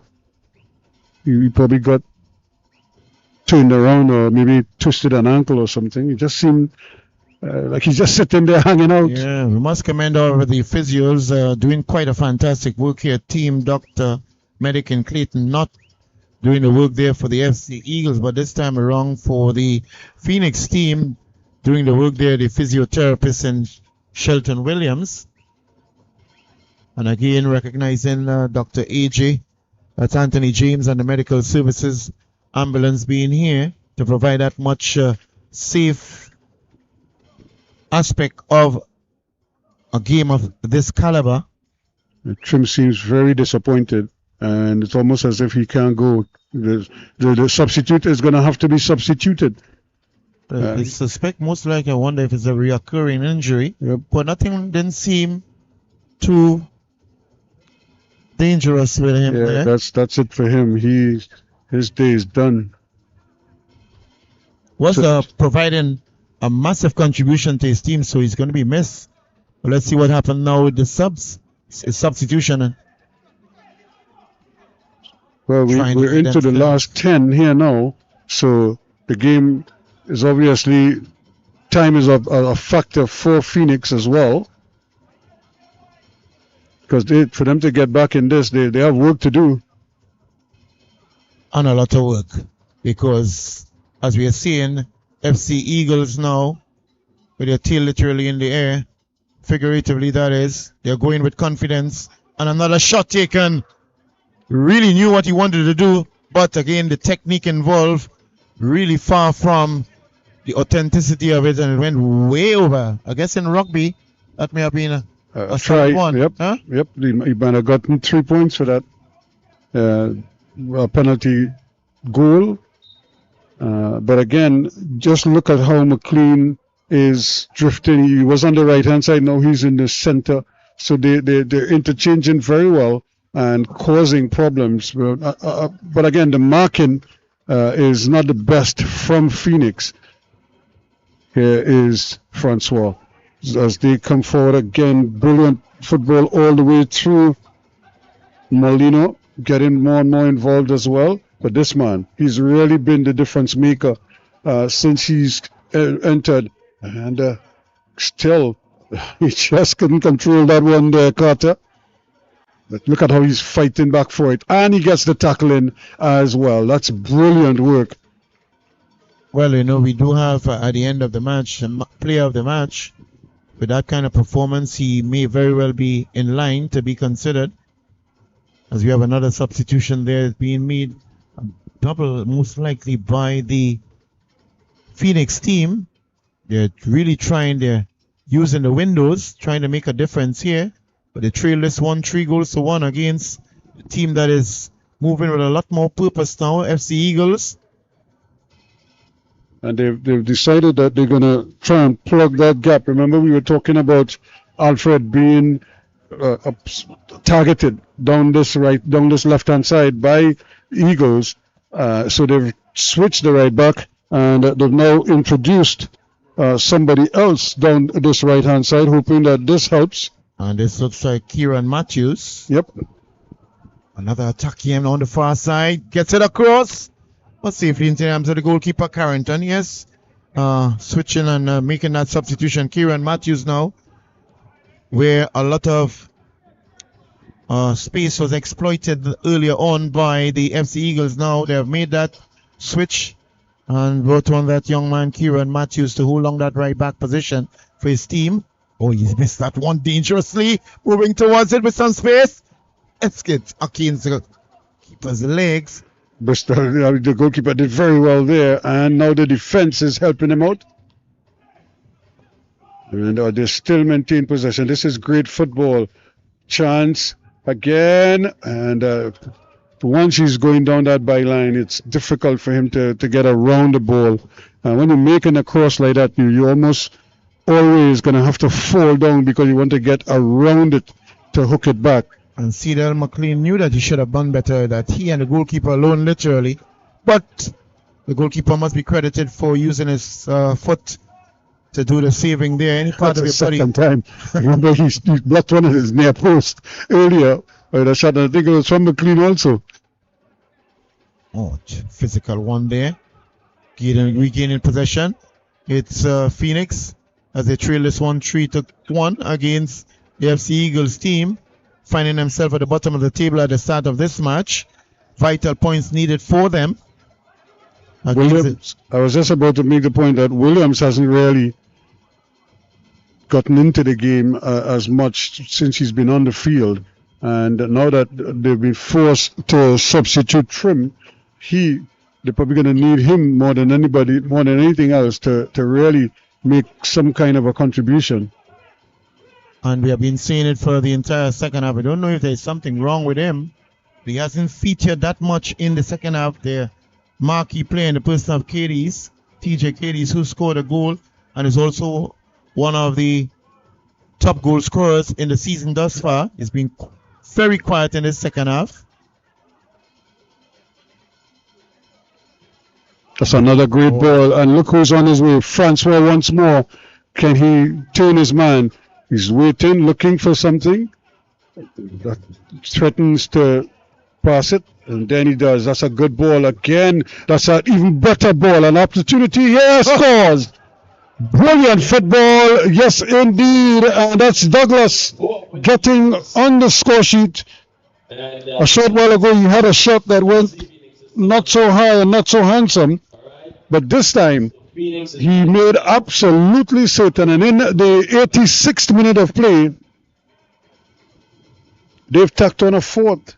And again we are seeing Ruskin from that left flank, even though Kieran Matthews came on to fill that gap there, still exploiting it and doing quite well, moving up the left flank, squaring it in, and getting on to that one as they take a 4-1 lead. And it looks like Douglas, the man who scored, is the one who is being substituted. So his last bit of action was actually a goal. I think he'll be happy with that. So he goes out, as does McLean. And McLean was the provider there. So he gets a breather, and it's 4-1 now. I remember at the half, this game looked like a totally different contest. It was 1-0 in favor of 1976 Phoenix, but that seems like it was since 1976. I'm tremendously surprised, Ruskin, because starting off this match, Phoenix was literally all over FC Eagles. And they were more confident, had more purpose, had more meaning, showed a lot more urgency. But in this second half, it was all FC Eagles. Yes, it has been, and they thoroughly deserve what they have gotten here. And they might be in dreamland, and be saying to the players, this is more like it. This is what we've been training for, and certainly this man Francois has been a major contributor to all the success that they're having. They're probably just overdoing it there a little bit.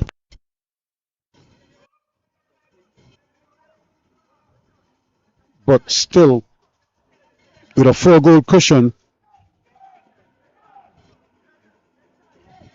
who is to complain? Here's another shot, just wide. The goalkeeper, Carrington, footing and was helpless on the ground, but the ball was tackled wide. And another classic example. To be a hard or a powerful shot, it just has to be on target. And if that was on target, that would have just rolled it to the goal. But instead, it just missed the outside of the upright. And it remains 4. That could so easily have been goal number 5 for Phoenix, or rather for the Eagles outfit. Phoenix trying though, and that's not a bad ball. He's onside, and this could be it. And in fact, no, the flag has gone up. Well, just when KD thought he was going to get another one, the blast of the whistle came and changed all of that. So, with time running out here on the 1976 Phoenix, the trip to Trinidad is not going to be a happy one for them, but more importantly, the trip back to Tobago is going to be a very disappointing one. Probably could hear a pin drop as they head back. Utter disappointment. They were flying high at the half, and then the bottom fell out in the second half. What a change it has been from being 1-0 down to losing 4-1. That's how drastic a turnaround we've had in this game. And here they go again. That's brilliant football. And they could do it one more time. Another cross. Dangerous ball. Too close to the goalkeeper. He needed a much better delivery than that. And that could easily have been goal number 5. Excellent skill. And you're now seeing just how capable the players on the Eagles team.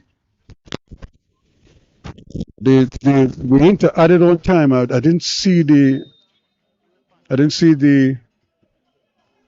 third or the fourth official indicate how much added on time we were going to have.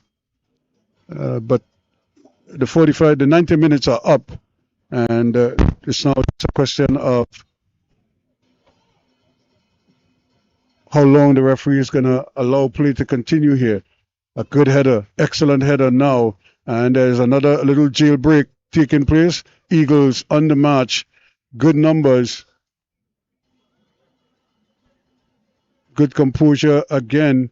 And they are really looking so different than what we saw in the first half. And here again is Goodman. He's it out on this next side. Really taken the game by the scruff of the neck. Graham even showing his footwork as well. That's a dangerous ball, and that's an even better ball. Now Francois is free and it's on the move, still going, and a good ball taken away from him though, but the cross intercepted, and it's gone out. It's going to be a throw-in.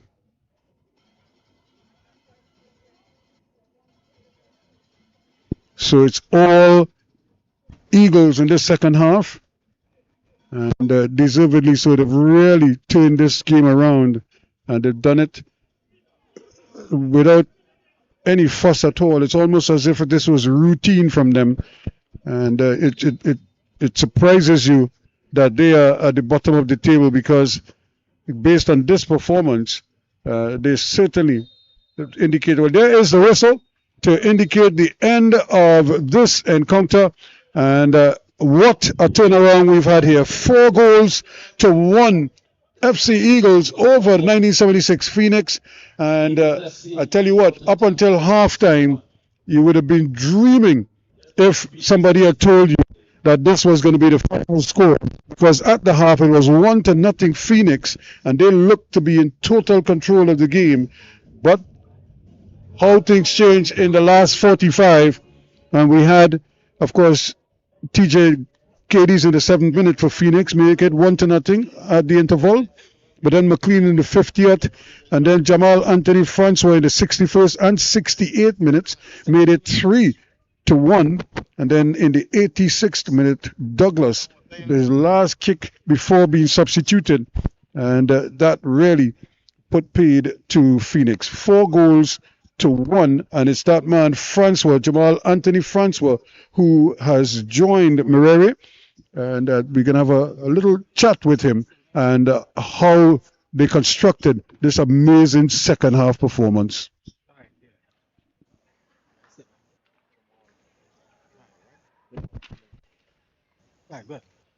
So we have here at the very end of the first of the doubleheader here, the TTPFL Tier 1 Jamal Francois, man of the match against the Phoenix FC.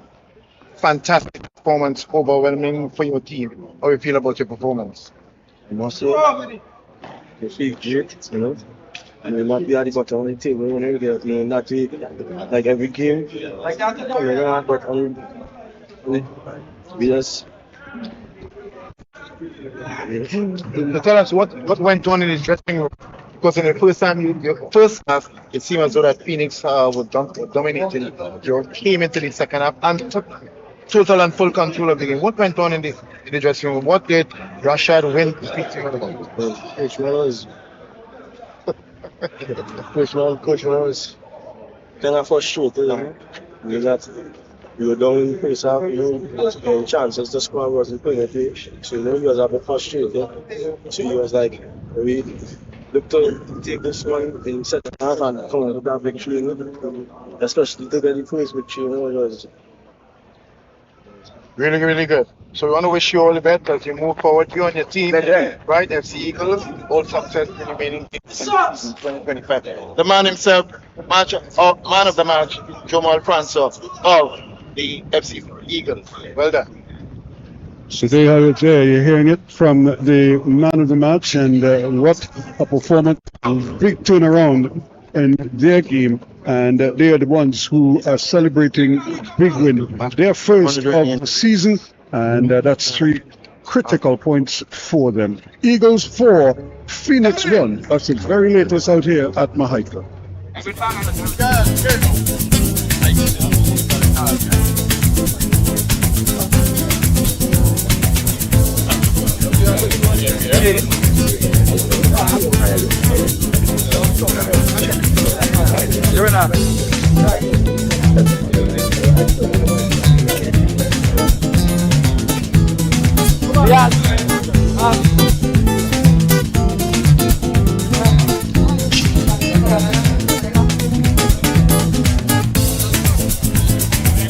So next game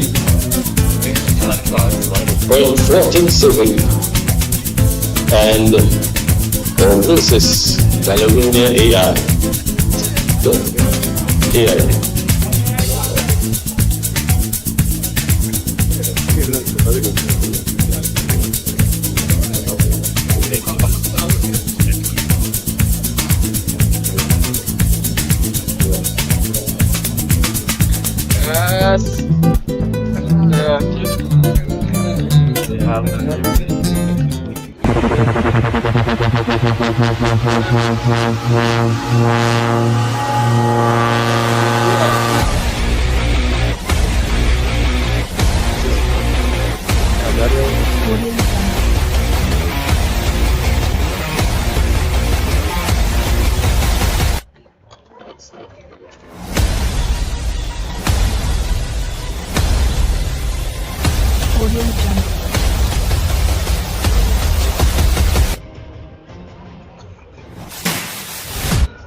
So we have the teams now making their way to the field of play there. They are meeting each other.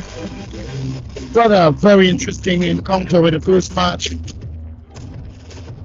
3-1 victory by the FC Eagles over the Phoenix, 1976 Phoenix, and now we have another rather interesting one appeared.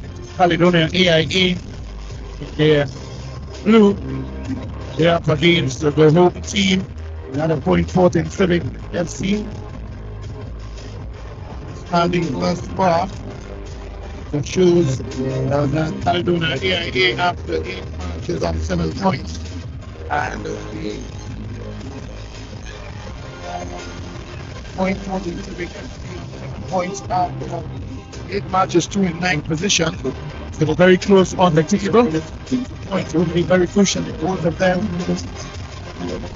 Captain of the Caledonia AIA team is Karen Cummings, and the goalkeeper Isaiah Diaz, and the head coach is that of Jerry Moore, also head coach of the Sandron North team in the SSFL. For the point FORTIN Civic FC, the goalkeeper is Clarence Lewis, and the captain by Ezekiel Issa, number 9. The head coach here.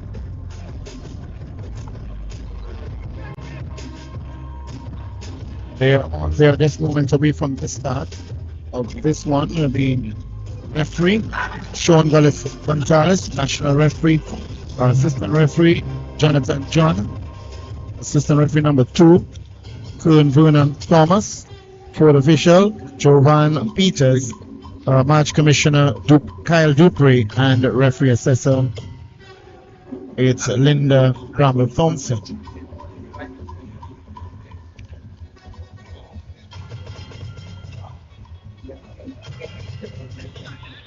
Moments away from the whistle of the referee. That's Ruskin Mark and myself, the Louis Gonzalez. Commentary here through the wave. Featuring the FIFA Plus. Just waiting for the signal from the match commissioner, Kyle Dupree, to get us on started. They are chiefly responsible for the conduct of an overall exhibition of the match. Yeah, this is going to be an interesting battle here. I think Civic will want to ensure that they get 3 points out of this race. But I mean, they found themselves on the lose again. Just last week, Sunday, right here, against the very same team that was defeated just a couple of minutes ago, Phoenix. So they really have to do something in protecting their home turf here. It's a performance that is commendable, but they have a very tricky outfit in that from Caledonia AIA in front of them.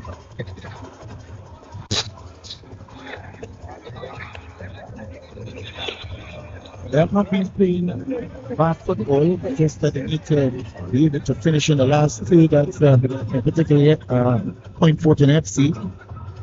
Civic FC, that is. Caledonia themselves have been a bit inconsistent when they're ready to play football. They do. Sometimes they just need to be a lot more consistent than, as we saw earlier on as Markland being now, as we saw earlier on with the consistency of the second half in particular. FC Eagles that allowed them to win that one rather convincingly against Phoenix, who took the lead. What a beautiful goal it is, but intercepted there nicely. Basically by Cornwall. Gets it across the famous yellow and red stripes. It goes down. No foul, saves the referee. FORTIN that is yellow and red. Caledonia in their blue outfit. Started on both teams very, very fast with this end. We're losing position now. Skipping away, looking for that shot. Gets it. You what he wanted to do. Generates his head eventually. Struck that ball. It's venom, but very, very far. The direction is certainly improvement on. Gets it up, feeding on that goes up, gets it up the halfway line. Cummings, outfielding, putting it up to league on the whole shade at the national level for a number of years. Captain in the AIA team. I'm just former national Ezekiel Kissa.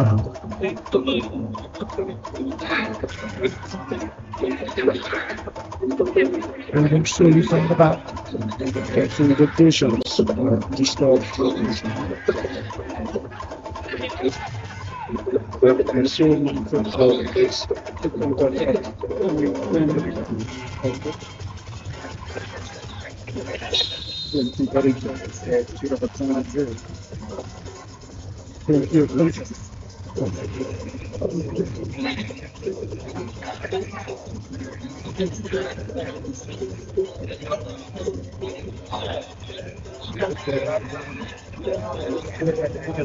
Sport of the emotion. Definitely true one of behavior as they easily find themselves on the referees. But both of them jostling to get ball possession, desperately needing points are the both teams that lie on the 8th and 9th position. 8 in Caledonia. Civic. Each.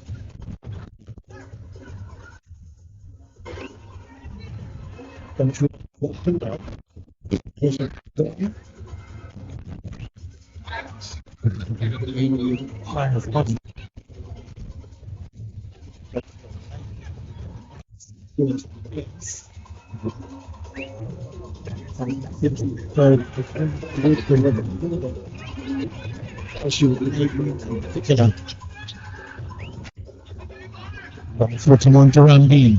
Rambine 5 minutes on that right side sends it and put communication there between he and his teammate.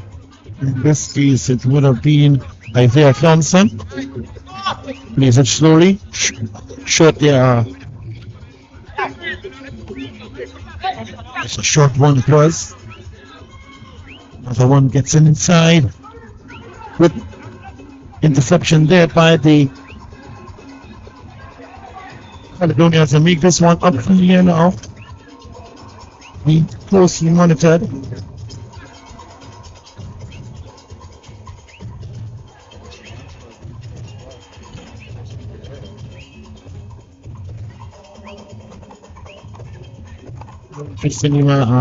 We look at the Zeke, the skin of these players all seems to be of the same size, especially from FORTIN FC. Is it a deliberate play to select players of such builds? Unlike what we saw of Phoenix. That generation used to heat. When you come to South, you have to be mature to shine from one thing.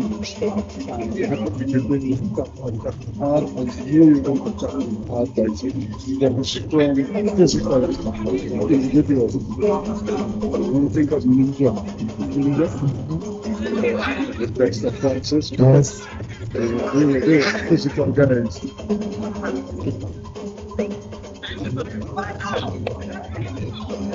Tackling for the midfielder now. And holding on, but clearing it out of defense. Gets it in time. Upfield trying to find Ramdeen. One of the outstanding MVP players, back-to-back MVP for the SSFL.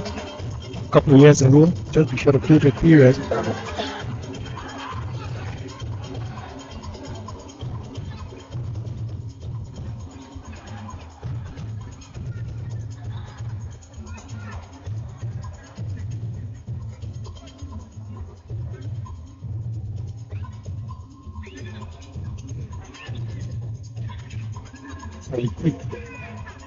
A lot of speed being shown by both teams. Closely getting into that one. As it's going to be a corner kick on the far side there. Referee signal Sean Gonzalez. Assistant referee, that's number 1 in the personal, Jonathan John, and assistant referee number 2, Brennan Thomas Cohen, all being national referees. Slowly but surely moving across there to take one. This is going to be a quite interesting one. First corner in the match thus far. And we're just about maybe just around 8 minutes into this match.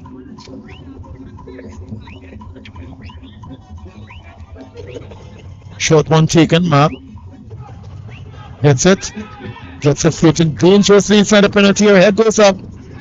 Still under pressure. It's Caledonia bouncing around and they're appealing for hand. Ball nurses the referee.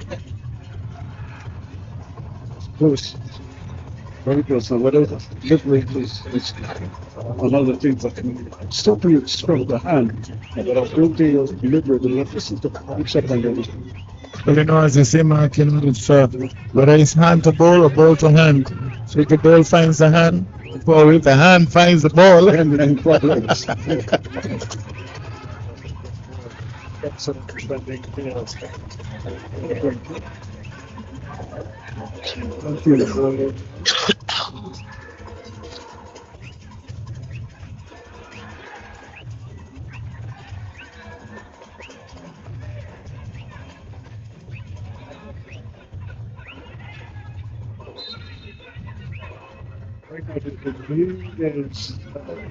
it has a nice feel to it, but it's not as very frequent as we do the last time. Yes, I said, I think of some of the coming about that. There's a cleanish light time to show that he's, you know, that he can command the middle of the card and stop. But if you don't give him that, then force the change in that is what I think he can keep him at bay. It's not allowing there.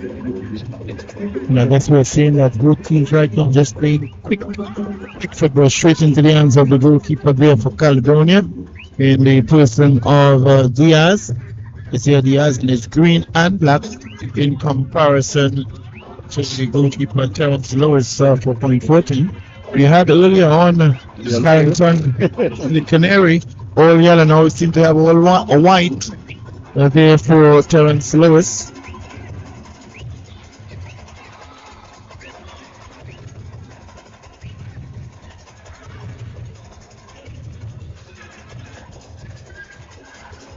It's the first moving onto the right flank. Just trying to pull from the back. Sends him on his way. Closely monitored. Battling for it. He's got it upfield. As both referee and AR agrees. It's going to be a throw in there for the Caledonia AIA team. Taken there by number 26. What a name for the bear. That is and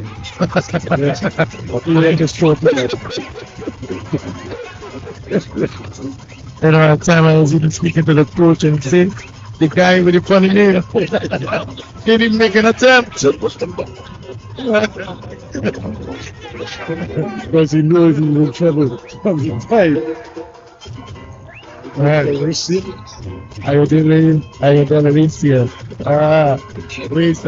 My word. What a shot. And that is a wonderful goal. Excellent. Caledonia on top by one. He just had that Celeste. He just planted the right foot on it, and it's flew past the goalkeeper. He really didn't have much of a chance there to get to that one. And the City is really 12 minutes of play. Caledonia, we're taking the lead in this encounter. And that's what has happened, Ruskin. When you get opportunities like that, you remain calm, composed, and you make the goalkeeper work. Putting it down into the far corner, exceptionally a well taken strike away from the goalkeeper, and it made it exceptionally difficult for Terence Lewis and his whole white to get that one. Malachi Celestin and with his goal at the 12 minutes.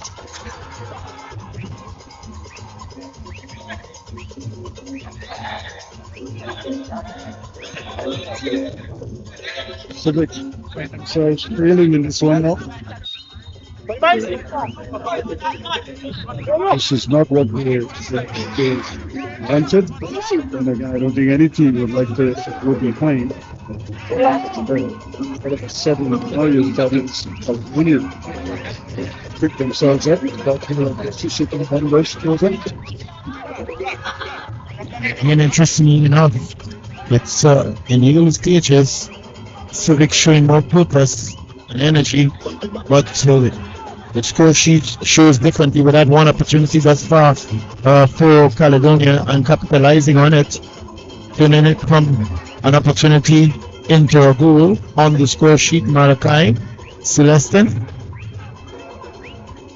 took it so well. The goalkeeper had a good view of it, could do nothing about it. It was so powerfully. You always say, beat goalkeepers, especially good goalkeepers, you put it below and hard. That's exactly what he did. Good job was moving here. Have to get an answer. Yeah. That's really missed that one. Flag went up there by Jonathan. And we were able to have that, as I say, the linesman reflex. We needed to look and observe when that flag is in the air. Any player who may have breached the offside rule. Tackling built here by the Caledonian team. See what they're just like. Next to the line. Yeah, in and around the area. Shot from the top of flag. It would force a seat out of the goalkeeper. But again, you see the intention. Would have been interesting to see if it was going between the upright and the crossbar. What would have happened there? If they really had to hit some power, it's went about maybe 7 meters away from the upright. The team showing that intention from early, especially Caledonia AIA, as they lead this one. The 12-minute item scored by Malachi Celestin.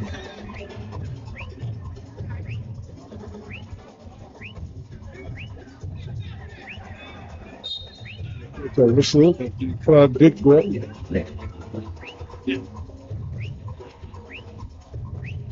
Interesting. To the events here, I'm sure came into this pitch. Maybe it was a free, but for winning this game, that was sort of the first half of the game. You can't say never, because it's only going to this game. The offside, yes, it is just not into an offside position, but a good ball over the top.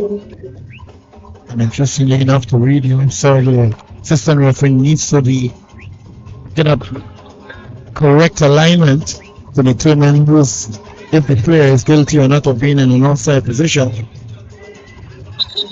You've seen a lot of rapid free kicks being taken. We saw it actually last week, right here with Defense Force. Played a rapid free kick and scored against San Juan Charlotte. Rodriguez just picked up a yellow card there for Caledonia.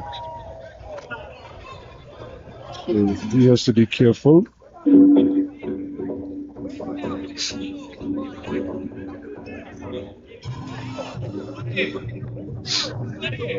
You know, some players look yellow cards. Some players actually play better when they're in the yellow because it's like they have a heightened sense of, they're ball low because they know any error. Kind of discretion could result in a second yellow card. So they tend to be very careful and they tend to be a little more deliberate in how they play. It's quite a strange way of looking at it then. But it does happen. That's in the sense that some players that's how you get so throughout the entire performance. Some others, like I said, when you put them in a yellow card, they thrive. And that's a good ball, but it's going to stay. Can it get to it? It might just be that and it gets there. It's a bit strange. We don't have VAR here, and but one of the Got the silver, you're obviously beyond that. But interestingly, with the outside,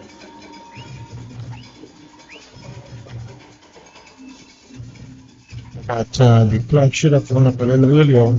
Actually waited until the player touched the ball, which was the ruling that was in effect several years ago. Eventually, if it changed it, not necessarily waiting for the player to touch the ball, but once you're already in the outside position and going in the area of active play, to get that flag up. So it makes sense because more of my players get injured. In that, there is. The referee assistant, the winning the flag, the person's offside. The whistle does touch the ball as well. By that time, the whole complexion changed. I was kind of remember just in the FIFA Club World Cup in Japan.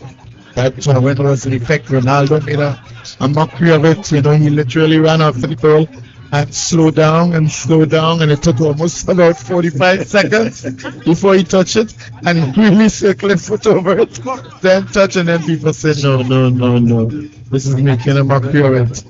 As soon as he's also reached the flag, like that's being a little bit. I think it helps because then you have that in between.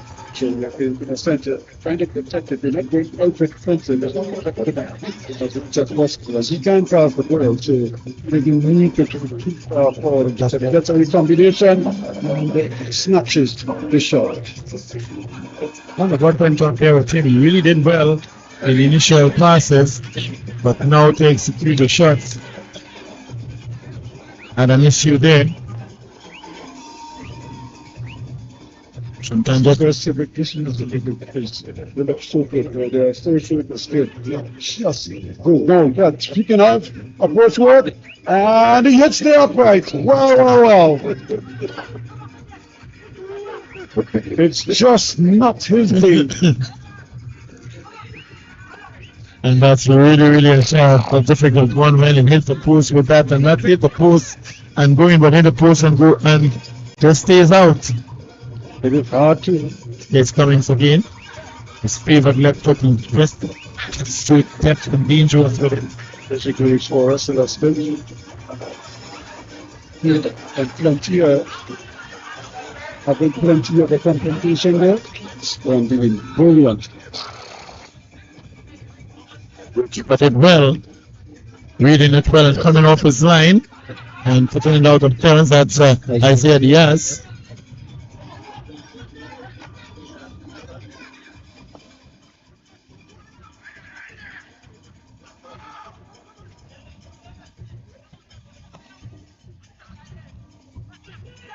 They just need to avoid these situations where the ball is scuffed up, if you know what I mean. They need to stretch it when they have to and then keep it tight. That's another good header. Excellent ball. Once again, the control just not there. And while we're seeing the urgency, Ruskin, just the composure sometimes missing with the players. Urgency is good, but also compose behind and with the ball will certainly help. Well, the problems here. It's 2v2, and our third one joins the fray. Excellent defense there. Put the man off, cut off his pathway. A 2v1 there.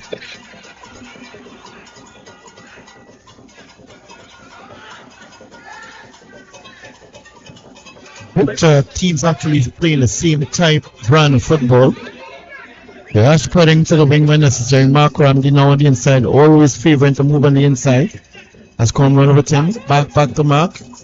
Spreads it even further, but a lot of time and space on that left flank. You have no control. Mark seems to be following him, but both broken down there. Another counter attack here from one to the next.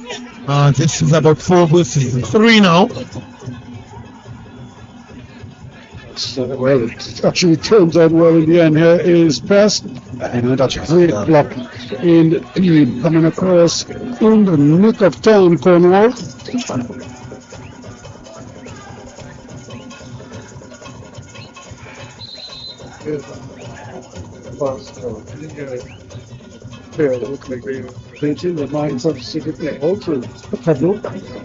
A 1 inch mark with the intensity of this game, the pace they're going at, if they'll be able to sustain it for the entire 90 minutes, they're really moving at a fast rate.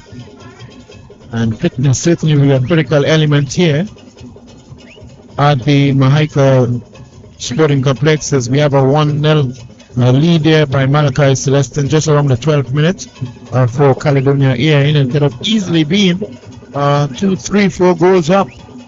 But good defensive work by the FORTIN Civic, and then ball negotiating off the bar on the other side. The boost of Caledonia's Isaiah Diaz. That could have been easily been the equalizer.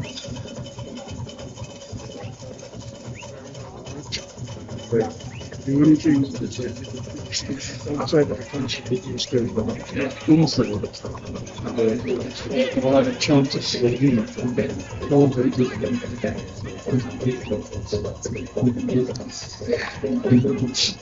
Small in stature, most of the players, especially from Civic, but showing a high level of agency and fitness as of now. But having more of the ball possession. Here it's Caledonia AIN with another attack. Clearance there by Civic. Not controlling it too well. It goes through a flag touch and goes out of play. Signal for a throw in there by Jonathan John. It's going to be given for the Caledonia AIN team. And some of these short players will want to throw the ball very, very far. Running up sometime in the penalty area. Will he be going to one with this one? Let's read in the field. Last time, Red State there with one guy.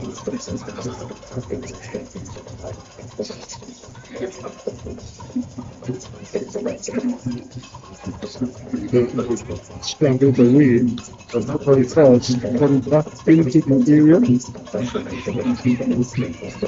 And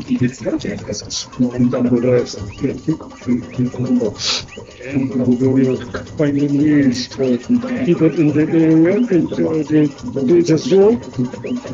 Still get something going towards this, a bit dangerously. And now kick is rewarded. Oh. I thought that there were 2 or 3 occasions prior when he could have blown the whistle in favor of Caledonia. Instead, the time he closed there at the end whistle, it goes against them.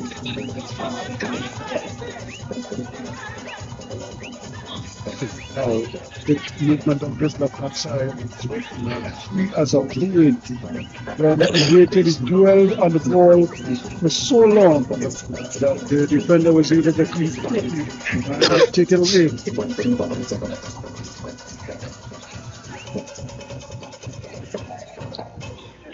He obviously felt he had more time than that, and only to realize that the man who was attacking him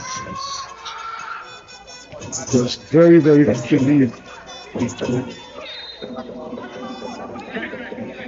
So, round team goes down. I guess he just said the man fell down. Yep. I didn't push him down, he just fell down.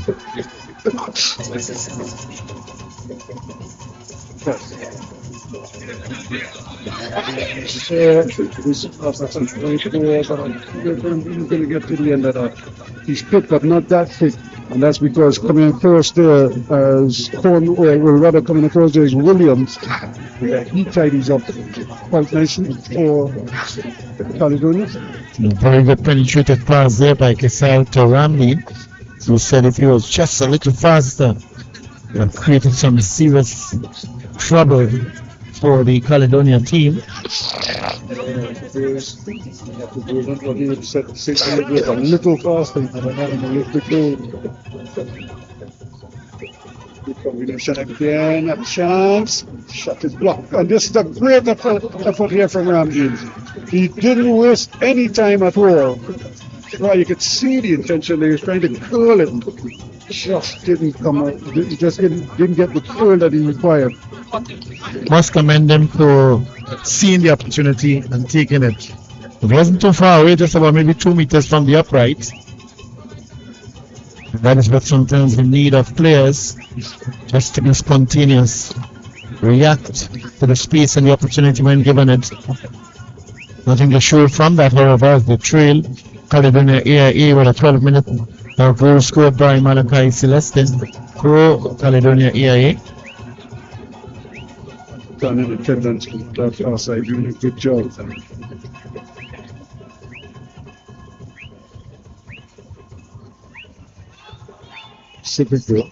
Keeping possession. Everybody inside the Caledonia half. There's plenty now. There's Ramdeen ahead of him. That's a tough boy. And, it's so tough, but it's almost an impossible ball for him. He's not a tall man, so you probably want to play to his feet as much as possible.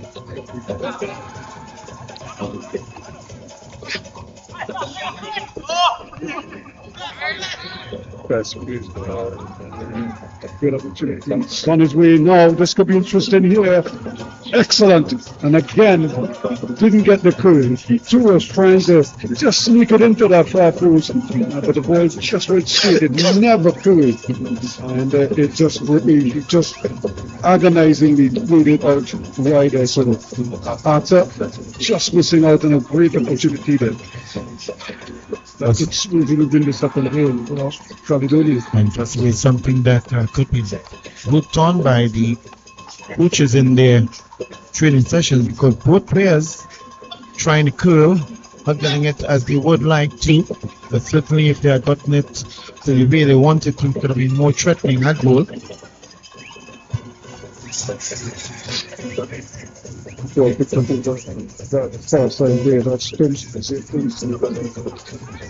Slowly getting into the game. Again, opportunity to run. That's a great ball. Ramdeen is there, but he doesn't make the kind of contact that is required. He just needed to make positive contact and just guide it. You have to hit it hard. It had enough pace on it. All he had to do was, I say, redirect it into the goal. That's a grand opportunity went a big in there because he went on his favorite foot, the left foot, and he didn't capitalize on that. So it's really a grand opportunity there to get the equalizer. And surprisingly, Mark Ramdeen, who should have done better, didn't do as well as he should for himself and his team, but they still trail the Caledonia AIA by 1-0. Sometimes there's a split second taking your eyes off the ball can really create that situation to occur. Should have done actually a lot better with that, even controlling it and bringing it down on the surface and striking it was another option, but he decided to go first time in air and miscalculated the pass and made a mess of it. Another heavy challenge there.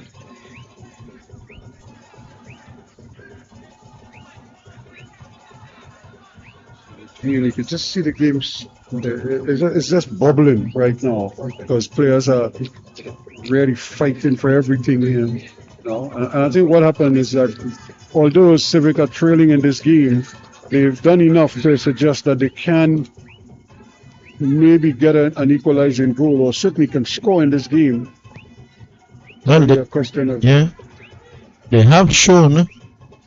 Fucking as we're seeing now with another one. Gets it inside! And in heaven's name, who did that? Well, whoever is probably looking for a hole in the ground there right now so he could crawl into. Another grand opportunity. Difficult thing there from that angle, which was missed the target. It would have been so much easier to score. He did the more difficult thing and scoop it over. Think about Filbert Jones with a similar scenario, and that really haunted him. That's Robertson there. Yeah, that's Keelan Robinson. He really should have done better with that. Had the opportunity. Now Mark Ramdeen going down the right flank. Favored. He's going to get on that left foot with some space. He's going to take a shot. Robinson against the defender. Really had a glaring opportunity at goal and went aimlessly over the bar there. Must be ruining that mistake as another counter attack now by the Caledonia. Place it back to Lopez, the goalkeeper. That's Cornwall covering nicely and easing that pressure. Now he's on his way. The goalkeeper is coming, and I'm not sure if he actually saw the goalkeeper. And but he was so focused on the ball that you say you thank your lucky stars that he wasn't closer when the goalkeeper was coming out on that occasion. Kessler would have been he could have been hurt because his head was down and he was traveling at full speed. We must commend his head. Yes, he read it well and came off and made a timely clearance. The Point Fortin Civic another grand opportunity at his goal. That's a low clearance that is coming back the other way. Here they come again. Another opportunity. This time it's saved by the goalkeeper. Well. It's almost as if he cannot score from there. Ezekiel Kessler should have really buried two in quick succession. Really should have done better with that, but really fantastic work on the far side. I believe it's Keelan Robinson got it inside to the captain Ezekiel, and goalkeeper standing in his way. And again, the goalkeeper it's a calculation he's making there. He could have anticipated going to his left. He just stayed there, and the ball came straight at him. He never had to move. It seems as well we have an early substitution now. Is it number 7 and 11, is it? What are we seeing here? Caledonia or Civic. Is it Civic? It's Caledonia who is making the substitution. Yes, number 7 is going off. So Kieran Manswell, is it? Yeah. Let's get the person who would have been substituted by. Didn't make it out too clear. Say number 11. But the number 11 is Tyrese Manswell. He should have been one of those on the starting 11.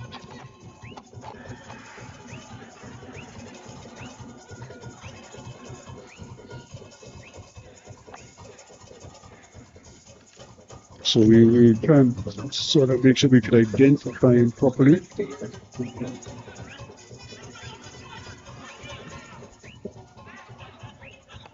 But that's another good run.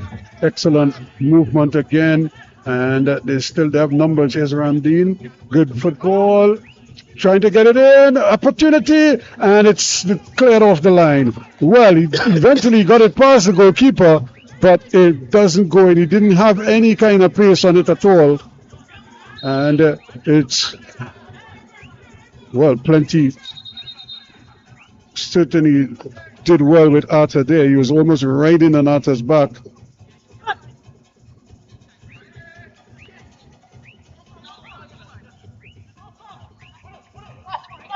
He ran into problem. He was looking for a leg there. Still manages to get across it. That is persistence. It is the man Celestin who's got that yellow card earlier.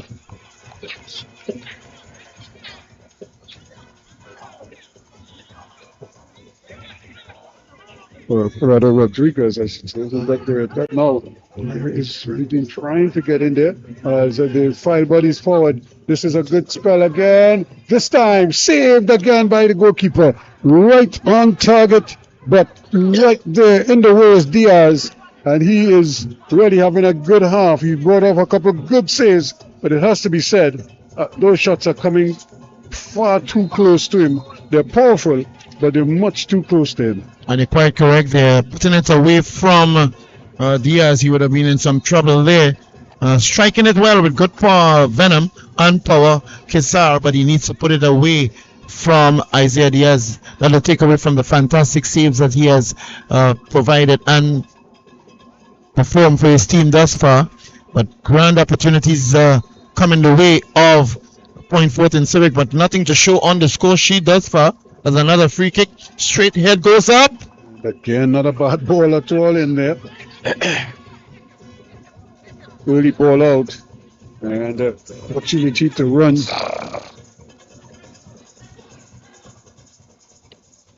Certainly has to do a little bit better with that ball. You can't just flick it like that. Celestin again. Atta off the bar. Well, he saw the white, as they say, and he didn't waste any time getting the shot off, only to be denied by the crossbar. And that is with the goalkeeper firmly planted to the ground. Again, we're seeing in this second match and even in the first one, shots negotiating off the crossbars by Ramdin now with some time and space. He's being pursued by one, going on that favored left foot of his, looking for some assistance. And Robinson not doing too well. He knows that he should have done better with that one.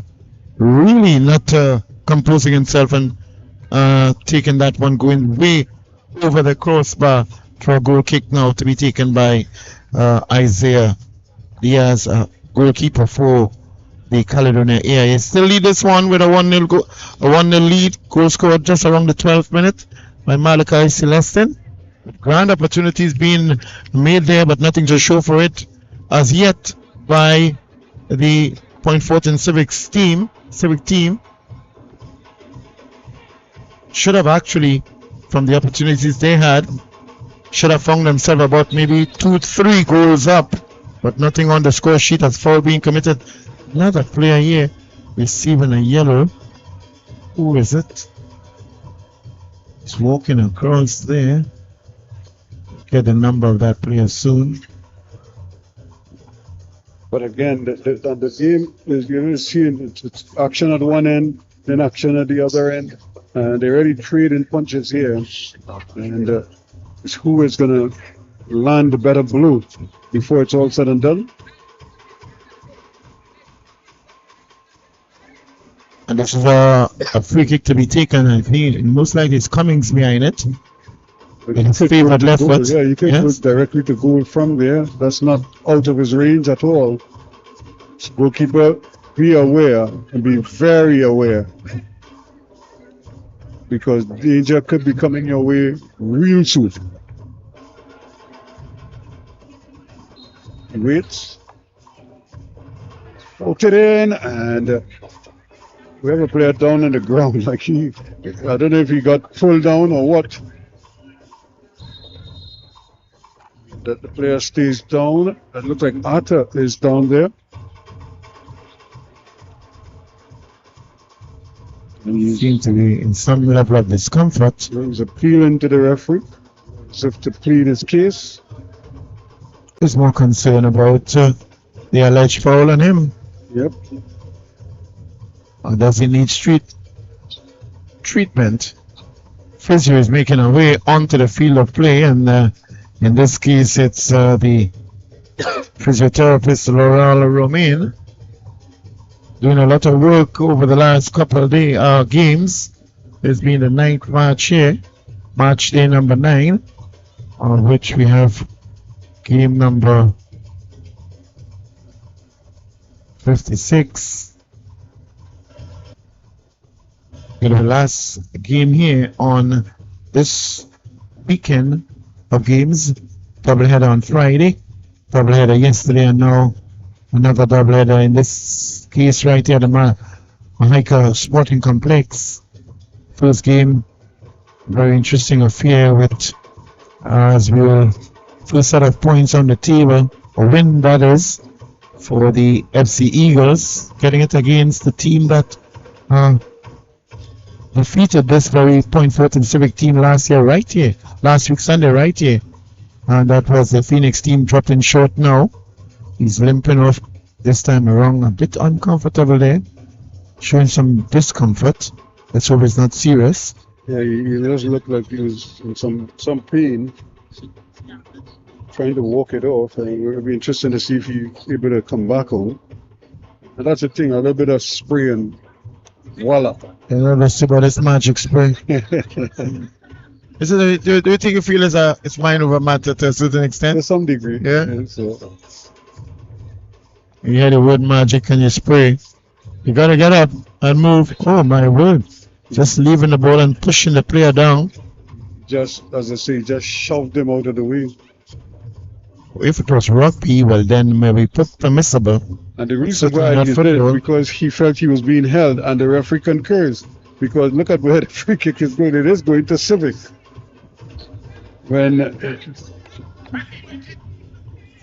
we all thought that with the push, it was clearly going to be a foul against Civic, but it was the infringement before that the referee spotted. And if that is the case, you got to be careful. They're managing the game. If that is, you certainly don't want to encourage any pushing of a player on the other one. So even though the kick goes to the other team, still got to verbally caution the player who did the pushing. Could find yourself having to do a lot more work in managing the players if simple things like that are left unattended. And he goes again, just over pushing there. You could see him putting his head down, and really, Celestin really trying to fight his way forward. And again, turning, twisting 1, 2, 3 players. And now he's playing another intelligent ball, Ramdeen, out on that far side. It's a player who's really deft, Mark Ramdeen. Very skillful and deft, quick on the ball. Can they now get it over? This has been their method, their approach. They've been able to go around the sides. This time Bernard couldn't keep it in.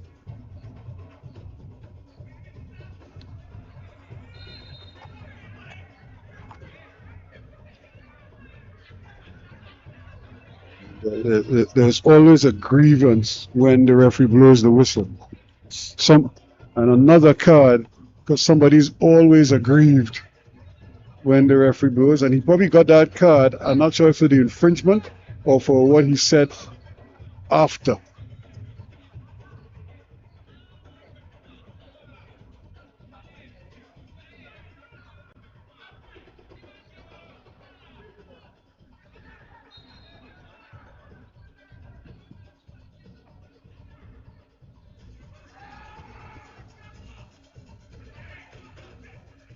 This is a chance here now. He should be able to put this away, and he does with some aplomb.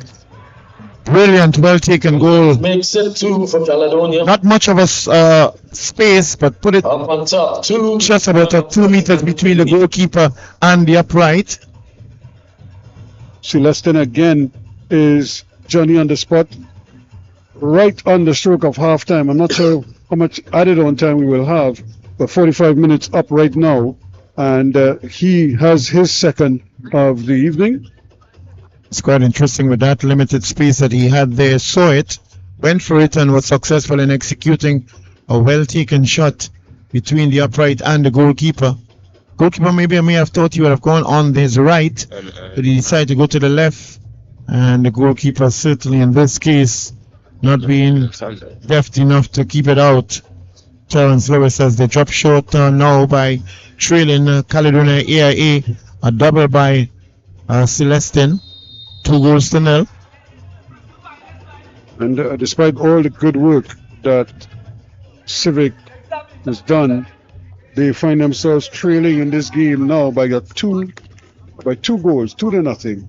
That is not the ideal scenario for them. Well, actually, when you got opportunities, you have to capitalize on that. And they had about 4 opportunities during this first half. Nothing to show for it. Ball hitting against the post. Good goalkeeping on some opportunities where the entire goal was left to the mercy and putting it over bar.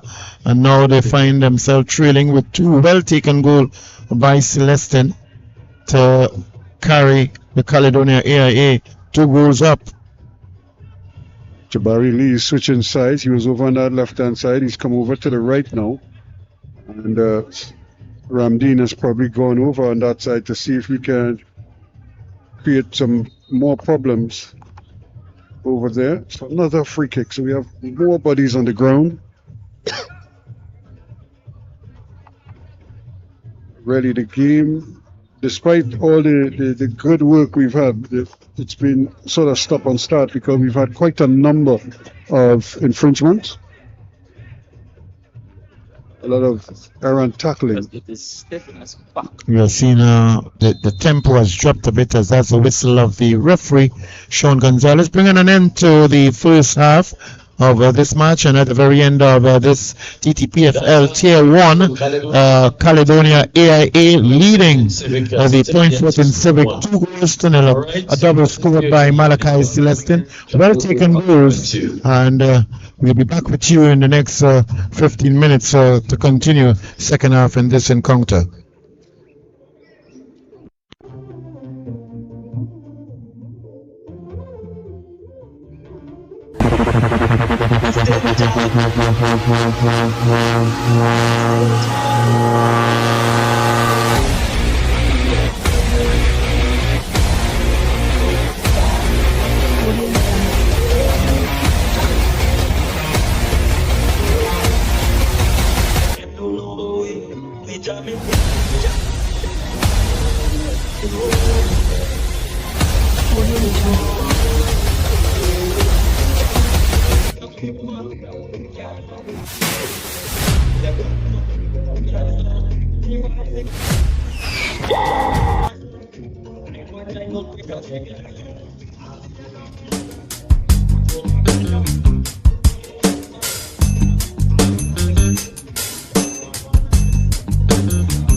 Flowing fish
So it all comes down in the second half. Caledonia is still on top with 2. But Civic, I know you're coming back strong.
All right.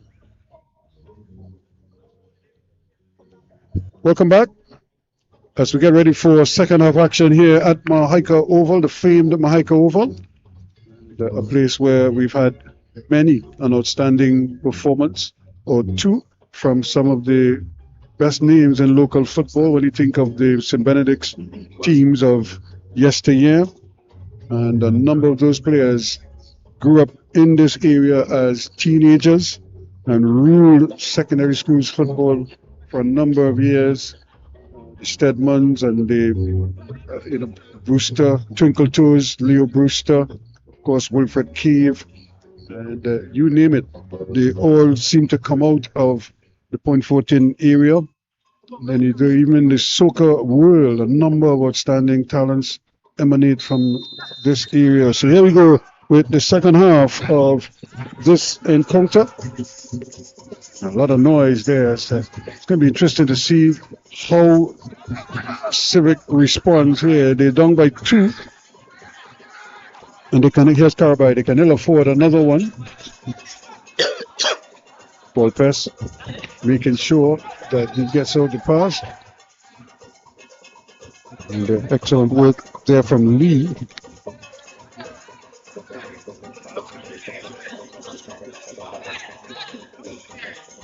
Ball played inside now, but again, just that control is just not there 100% just yet. Here's Thompson, spreads it wide. That's a good place for Plenty. But he does well, and can't control it. So are we going to have another second half performance from the team that was trailing at the interval, like we did in the first game, where Eagles came roaring back to not just erase a 1-0 deficit, but to score 4 unanswered in the second half and secured their first win of the season. But it's going to take some effort from Civic. Lee. Back it goes to Carabai.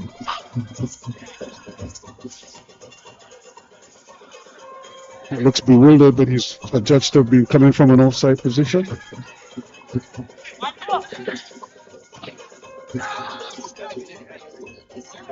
Trying to get their Plenties back there, and immediately gets it back to Thompson. Carabai taking his time and making sure everything worked out at the back there. Cornwall. It's a great ball. And where is the release? But too much traffic for that to be a successful ball. That's a great ball, but easily handled in the end.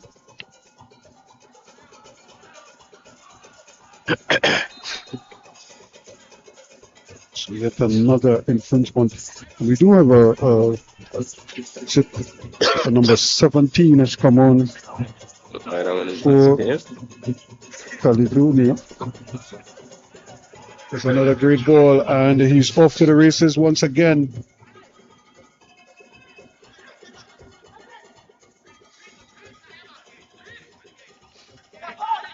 This could be tight, and the hook back is too strong for everybody.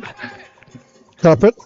And that's a good shot, but right at the goalkeeper, straight into the chest of Codrington. He immediately gets it to Ramdeen, who is turning, twisting again, trying to knife his way through.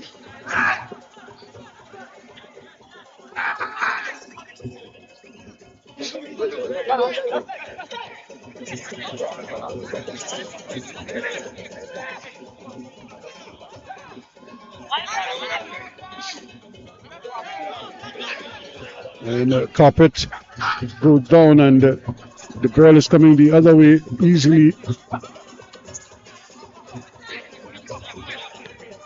It's another great ball, and problems here. Can he get control of it quickly? That's a good ball. Where is the shot?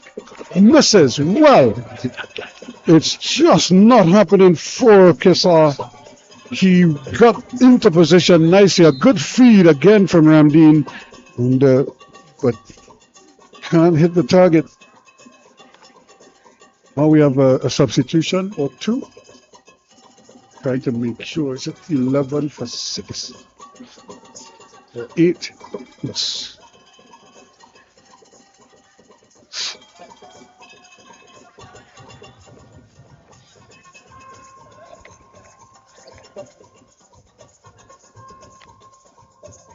So Caledonia not wasting any time. They're getting reinforcements on quickly, giving them a chance to probably get into the game, get some rhythm.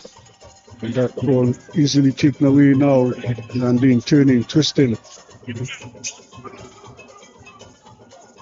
Wilson, and again, ball just taken away. Kessar turning, fighting, still strong tackle. The referees allowing play to continue there, but that looked like a double-footed challenge. And that's a good tackle again, winning the ball and winning it cleanly.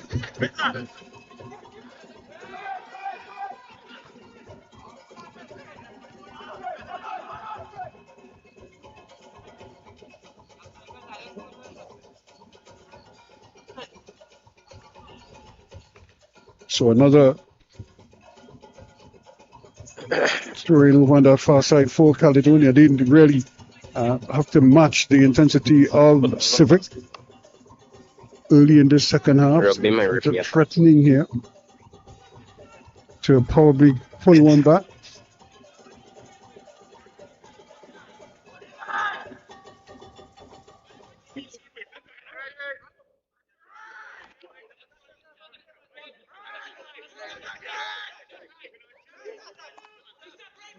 Karabai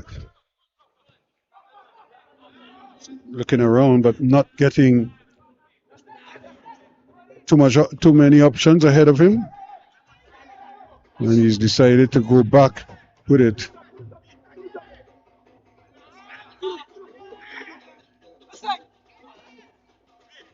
Not for the first time, he's run himself into problems by dwelling on the ball for too long. That's a great ball. In it goes to Cummings. He plays a nice ball over there to Arthur. And, or rather, no, Arthur is on the inside. This is the substitute who's just come on. And, well, he's giving it back, curling it. And it's way too strong for Arthur. Well, he could have played the shorter ball for the informed Celestin. Instead, he opted to go the long way over, but there's nobody home. Way too strong.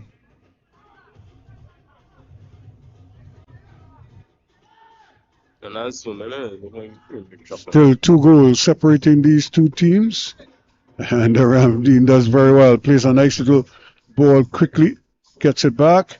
And excellent work on defense.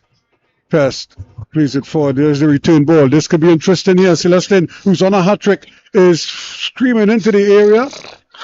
Is he going to give it up? Yes, he does. Still, they can't seem to get control of it very well. He still fighting for all it's worth, Celestin. Trying his best to keep possession, and they do. Working the ball around nicely now. Rodriguez keeping possession. Ferdinand losing out though, and coming back though is Carpet. Carpet just a little too short.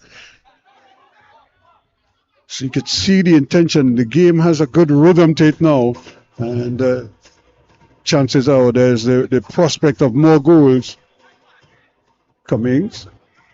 And ball just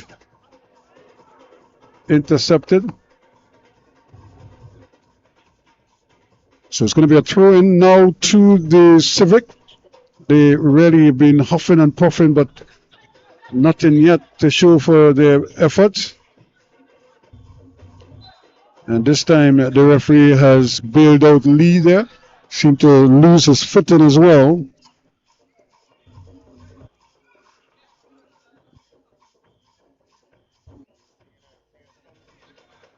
Now behind that one, it's going to most likely Joshua Bernard actually. Which one of them will take ownership of this one? It looks most likely like Joshua takes it across to Thompson, lifts it nicely into the penalty area, but safely into the hands of the goalkeeper. And that's what we call a hospital ball, because had he kept running with the goalkeeper, and that's probably why he didn't run it around, because he knows with the goalkeeper coming there. Hospital ball. Hospital. I love that. Because there is every possibility that he could get injured in that. And the way our goalkeepers operate, they take no prisoners. This could be a goal here. And he hit it over the bar. Not for the first time. We've seen opportunities from inside the 6-yard box that somehow is elevated over the bar. There might have been an infringement as well, but that is no reason not to hit the onion bag from there. And actually, even in spite of the referee blowing the whistle, he had the opportunity to strike the ball, but certainly not controlling it and went aimlessly over the bar. So even if no foul was committed, he would have wasted a grand opportunity to carry his team 3 up on this one. They're already leading 2-0. They seem to be in some level of discomfort there on the ground. And busy night for the physios. We had one player injured up on that side. The physio had to leave him and is now rendering assistance at the other end of the ground. So he's done the full length of the field.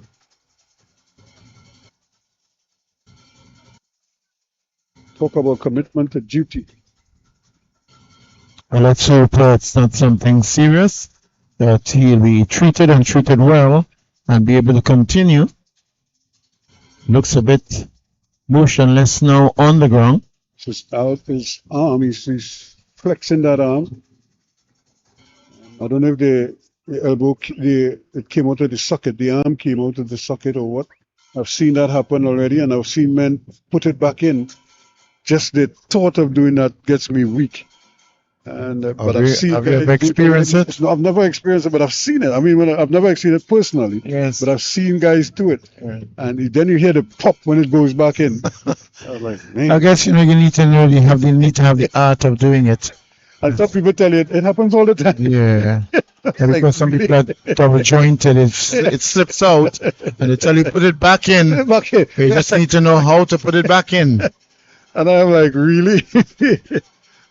And the same thing too, like some people, like when it damage your nose kind of goes sideways, and guys just pinch it and put it back in place.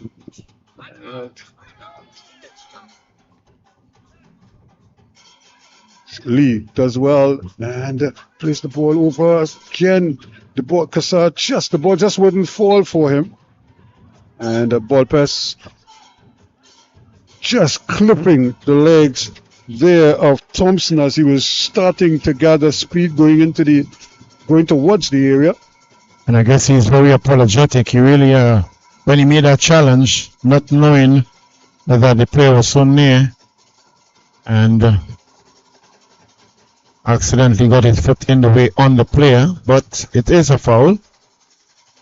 And the thing with Cummings, of course, he's getting up in age there now, so he's not as quick as he was before, but you could see the brain ticking over based on the positions he's assuming on the field, the passes he's attempting, and what have you. He's more in control, and we saw it last night with Jovan Jones. Yes. When he played for Police. Another left-footed player himself. You saw how he was able to control periods of the game just with his movement, just with his passing, and with his positional play.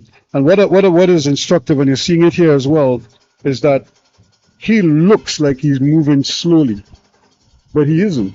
It's just that the game slows down for you after a while. When you play at a certain level, the game slows down for you. Everybody else is going at 100 miles an hour, and you look like you're going at 80. But it's not that you're going at 80, but your brain is ticking so fast that you've seen it all before, that you're able to anticipate well, and then you just react accordingly. So I guess, the football IQ remains what it is, very, very high, while the physical aspect, it's a sport that you see it as well. You see it in cricket, that 10,000 maxim. If you hit a ball for 10,000 times, you should be able to do X or Y.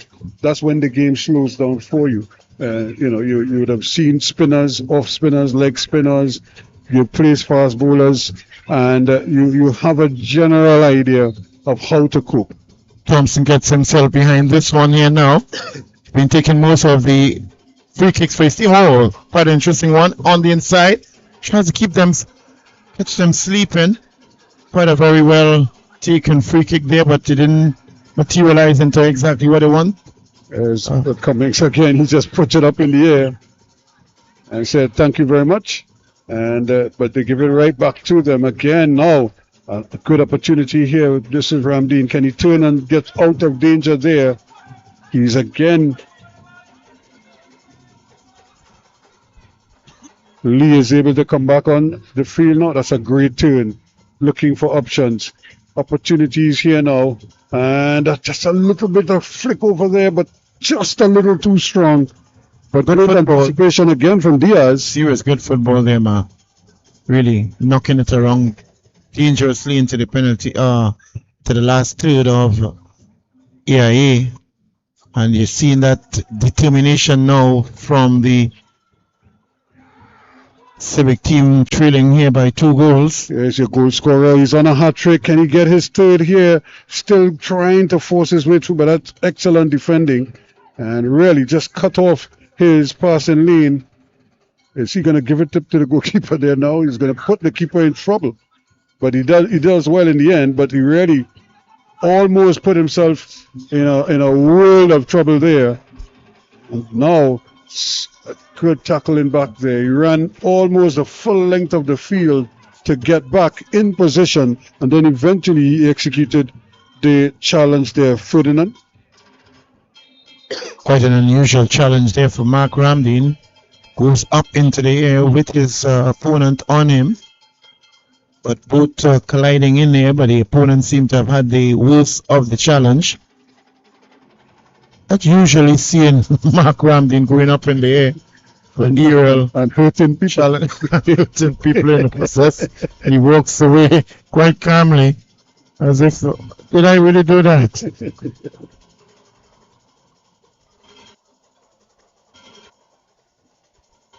I think Lee is going to be substituted. He doesn't seem like he is 100%. So we do have a substitution there now for the FORTIN Civic.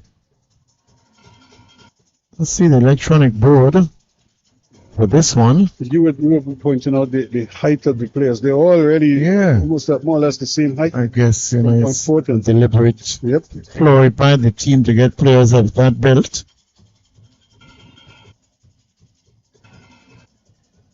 As Terence Diaz makes it way straight, long one floating up head. Head goes up, good defensive work there by point FORTIN. Plenty. Yeah. Says that he's going to turn away, and he had his anchor foot taken out from under him. Again, just like the first half, point FORTIN started off with that level of aggression and assertion, but had nothing to show for it in the first half, and they continue the same thing in the second half. They do trail by 2.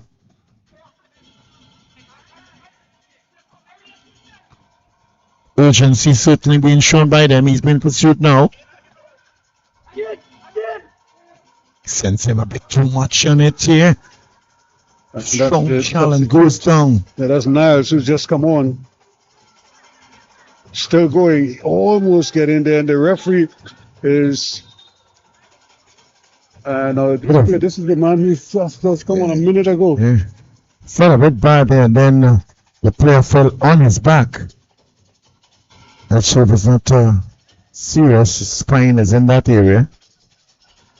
Yeah, he just sort of fell down there and stayed down. But he's back on his feet now, so. And he is getting a yellow card as well. It's quite amazing. Yeah. This has to be for something that he said. Possibly, yeah. Maybe a yellow card for dissent. Yep. So really, sometimes these players just need to maintain some level of control. Could have gotten that card possibly for showing dissent. And dissent could be by word or by action. Yep. I think what happened to him, he was probably so bewildered that he didn't get the call from the tackle when he went down, that he probably gesticulated or voiced his displeasure, and the referee didn't take too kindly to it. Referee Gonzalez. Sandin trying to get Kassar on his way. He's holding a defensive work there. Yeah, that's excellent work at the back, just to keep him to ward him off a little bit by Atherton. Niles again, he's on his way, speedy, sharp, fast, quick. Needs to get it across. Others are waiting inside the penalty area. Loses possession there. Both teams urgently, eagerly, with a lot of energy. Oh, what a pass. It was a bit too much. Keeper coming beautiful off his line. Yeah, he had to as well, because the ball was slowing up on him, but it had enough pace to get to him. But that's a great ball, and it's a question now, can Ramdeen take advantage of it and turn his man? Trying to get the ball across the goal. It might still fall for them. There's no need for him to play that header. If he's going to head it, might as well just volley it into the goal or towards goal. That he's trying to make a pass, and again, that's really shirking the responsibility. That is his responsibility. His responsibility, definitely. He could have taken that ball down and taken a shot at goal. He had the time and space, but he decided to relieve himself of the responsibility, which shows a level of lack of confidence that time. Carbide as well. And the player stays down, and unfortunately there, Carpet probably got struck in the face. It might just be a flailing hand. I don't think it was deliberate. But might have been caught by the arm or finger or something, or just poke in the eye. I wonder if any relation to Leon Carpet. Probably. A name like that. This neck of the woods, yeah, Carpet. I remember Attack, the comedian who used to be in the stands with thing, and I remember Carpet was playing. We were playing in the Oval. I think we were playing Suriname. Yes. And he played us a good ball, but Capit was having problems because of the pitch in the over. And Celestine wards off one, tees it up, goal! Side here.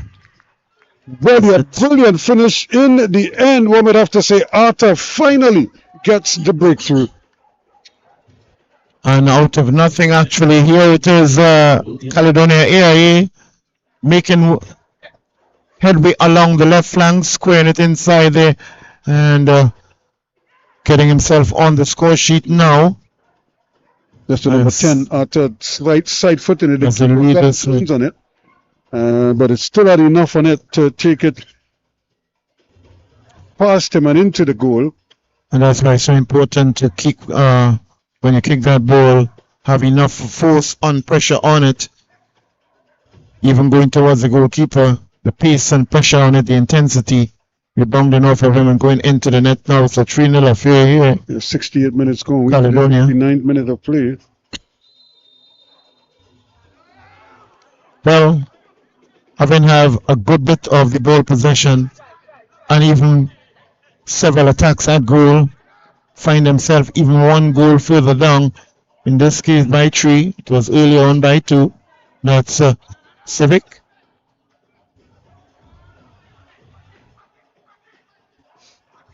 There's another opportunity. Celestine again. If he only got that ball over first time, he turns. Who needs first time when he could do this? And it's there. There's Arthur again. Well, how does he miss from there? Because it hit him and it looked like it hit the post and went out.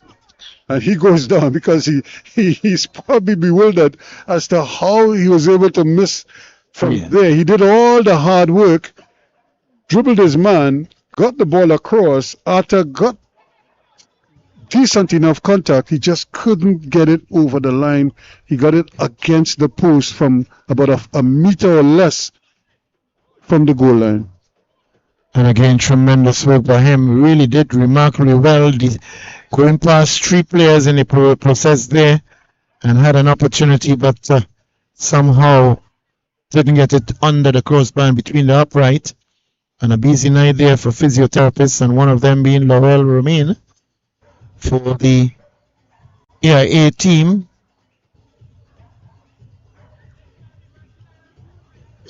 We do have several players now making their way towards that fourth official position, so we should see very soon some additional substitutions for both teams, I'm seeing. Yeah, they have to certainly get his Niles. Carabai. Lovely ball inside, and as they decide they're going to go back with it, though, not able to come forward. Thompson plays a nice little ball there, but again, it's speculative more than anything else. And he tried to pick his man up there, Carabai, after the infringement. And exactly what we had said in the pace of the game, even in the first half by both teams, now it seems as though Cramp is stepping in. That intensity, being able to sustain it for 90 minutes is certainly, unless you have that level of fitness to be able to counteract the pace of the game they're going at since in the first half, got to be able to fluctuate and utilize your fitness based on what you have intelligently. Carabai is coming off, it looks like. Yeah, so he has been substituted, and so number 13, Carabai, is coming off for Civic. Now I tell you, number 10 has come on in his place.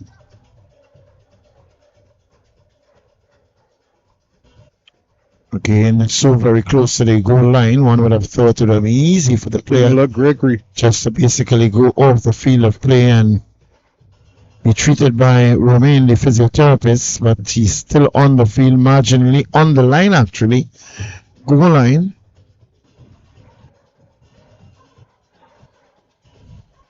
As action continues right there at the Michael Sporting Complex with 2 very wonderful, highly competitive game.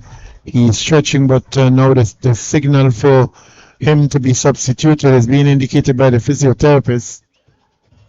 And they do have a window or two still available for substitutions to take place. See, so the number 9, that the number in green was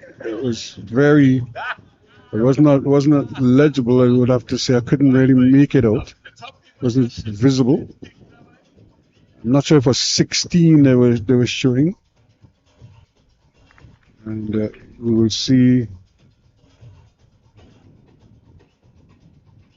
15.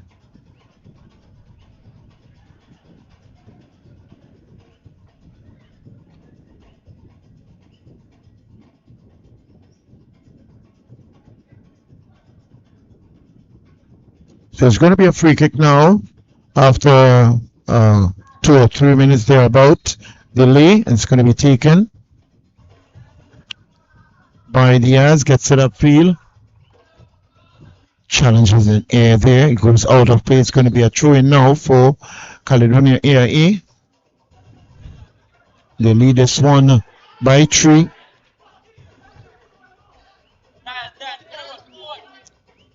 Manswell takes it upfield. Losing possession. Bluefield. Oh, Bluefield football now. Oh, not succeeding with that one. Close one there. Brings it across. Moving along the flank. He's been challenged as well. Gets it across. And another one. That's Ernesto Rodriguez, the man who just came on. Another brilliant goal by Caledonia AIA. They're running away with this one literally now. Four goals being scored. 4-4 counter right now for Caledonia. Very, very determined, persevering to the very end. Shrugging off and getting it inside. That's Jerry Alata, who found himself earlier on the score sheet and now bringing his teammate into the mix. So in the 74th minute, it was Ernesto Rodriguez making it 4-0 now. And here we go again. We have another 4 goals scored. And this is what is so amazing about these games, because these are teams that was having difficulty finding the back of the net. And for the quality and pace of the game, especially by the very same point, FORTIN Civic, they have nothing to show for it thus far. On the other hand, Caledonia, 4 goals with an offside there on the far side. Flag by the AR number 2 in that of Thomas. And we've seen another substitution there. Seems as though it could very well be the captain armband. Is it Kassar's going off? Kassar seems to be passing it on, is it? That's Mark Ramdeen. Looks as though it's Mark. So Kassar is make his way off. And Mark Ramdeen now wears the captain armband for the Point FORTIN Civic as they're trailing this one by 4. No nonsense approach here by the Caledonia AIA. Another attack on the Point FORTIN Civic. Makes his way on the inside now, looking for some space and opportunity. Akeem Redhead is the man who's come. Still inside. Safely into the hands of Lewis.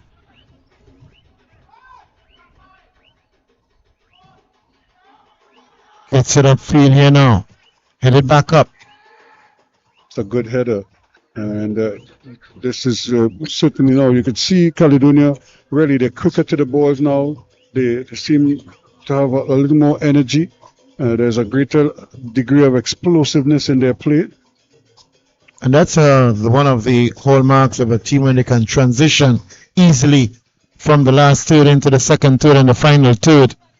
Effortlessly and more importantly, capitalizing on the opportunities that they have before them, which as of now, Caledonia AIA has shown clearance there by them upfield.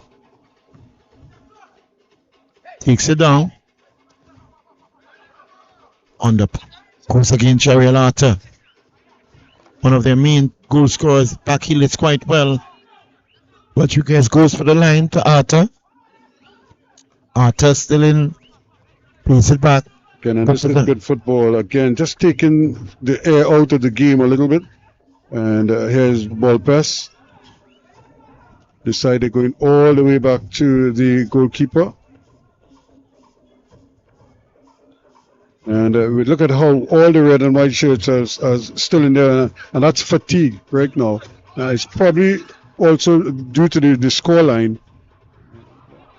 Plenty is still there, and easily intercepts. That's a great ball, but that's a little too straight, and easily read and dealt with. So Caledonia really beginning to express themselves here now. He might be offside, he is. And again, the intention is quite clear. They are literally moving the ball around that AIA, waiting for the space and the opportunity and piercing it through the defense. And now with those of fresh legs in particular, including Rodriguez, capitalizing on some level of tardiness in the back to putting the Civic team under additional pressure. That's good football again. Brilliant work. Where's the second ball? And now the third. He's going by line. Somebody has to be there to try to finish it for him. And excellent defending though. Well, looking inside the penalty area was Jerry Alata himself. He just reminds me a bit of TJ Cadiz of Phoenix, as a similar build. Those long limbs, and he just gets a rotation very quickly. A quick one taken there in the corner. Floats it dangerously inside the penalty. Arthur goes up. And it comes off the post. The goalkeeper seemed, I don't know if he mistimed his jump. Well, he didn't really jump. He just seemed to be pinned to the ground and almost took it for granted that it was going out. And luckily for him, he hit the post and stayed out. Hey, look a little comical. Yes. Lewis, not taking it for granted. You shouldn't do that as a goalkeeper. Could have been easily embarrassed by that. One. Wasn't very strong header by Arthur, but certainly direction was good. More, alarming that he would just take it for granted, almost as if that's not scoring, so I'm not bothering. Luckily for him, he hit the post and came back out. Caledonia, though, looking for a fifth. It's good to see that they haven't really given up on the idea of scoring goals. There's no better feeling when you can hit the old onion bag. And I would imagine now the players must be eager to get their names on the score sheet, to have Mr. Merere call their names on television.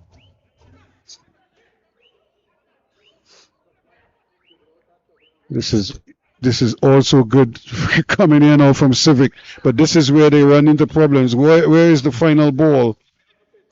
It's coming back inside, and look at problems there for them. They haven't. What looks so promising is now going the other way. Arthur goes down. He really covers a lot of ground with his stride. That's Gerald Arthur. Another very dangerous, unpredictable at times, but when he uses his speed to his advantage and the team advantage, they really capitalize and materialize into goals. Penetrating run on the flank once again. It's a tough ball. You didn't have to play that ball that way. Just needed to roll the ball for him. And you didn't even need to lift it off the ground. Just roll it into the space and lead him into that space.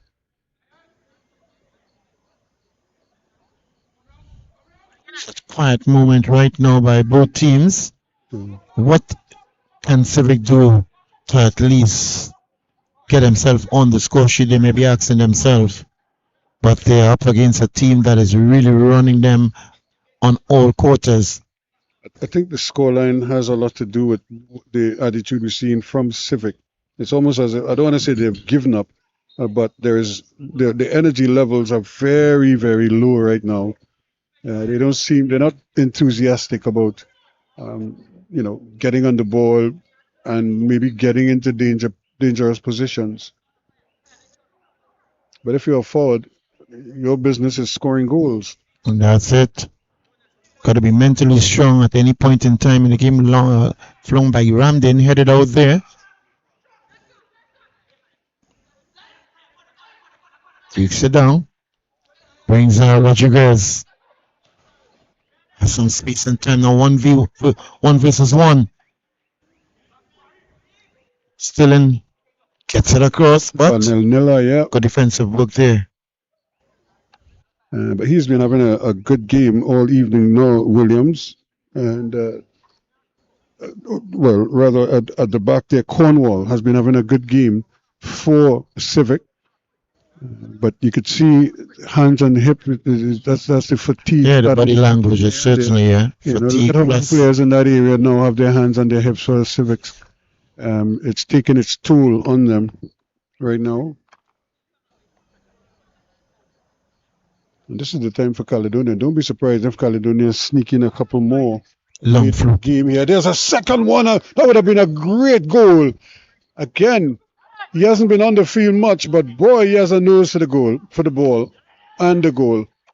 Almost had a second there, young Rodriguez. And credit to Terence Lewis finding himself in a very good position to block and deny him of his brace. Long floating one, there he goes. Goalkeeper hesitated a bit. Just marginally on the goal line. He was in two minds. He didn't think the ball was going to sort of stand up there and that the attacker would get that close to him. And then at the last moment, he just kind of stuck out a foot. I thought he was going to be called for high kicking or something because it looked so comical. But initially, I thought also he was wondering if he may have been able to hold it. Or if he was in the area or not. Yeah, but the ball held up a bit.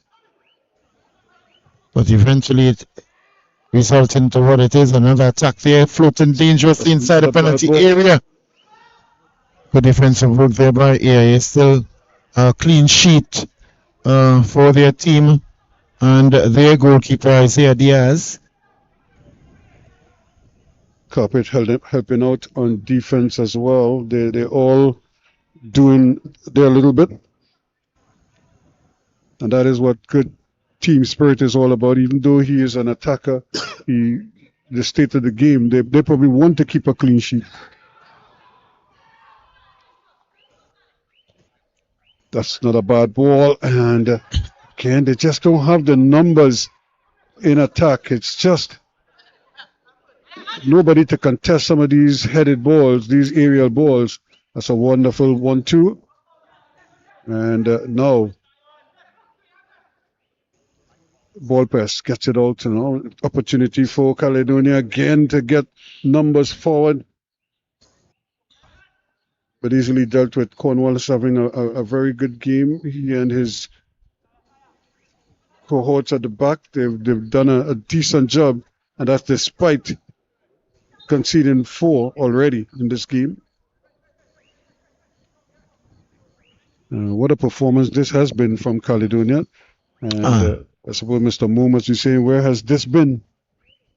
And with a performance like this, certainly will send them up a notch or two on the standings, because starting today's game on 7 points in 8th position, just behind them in 9th position would have been Point Fortin, the very same team there on 7 points. So it should carry them up further on the standings, which will be a rewarding and refreshing thought for them. Yes, it's all about points now, and sometimes you don't have to play pretty football to get points. And the reality is you just want points. And anyway you could get it, but I think they'll be even more satisfied with the quality of play that they've had. Here they go again. This could be another opportunity here, but he has no help. Can he find some support? He's under pressure from 2 guys, and he just seemed to give up there. It seems so. Yeah, he didn't seem too keen to try to elude them or even attempt a pass. It's like mosquito biting your jersey side. Continue biting me. Yep. Didn't try to chase them off. Just give it up. Surrender the ball. Quite interesting. So time running out on them right now.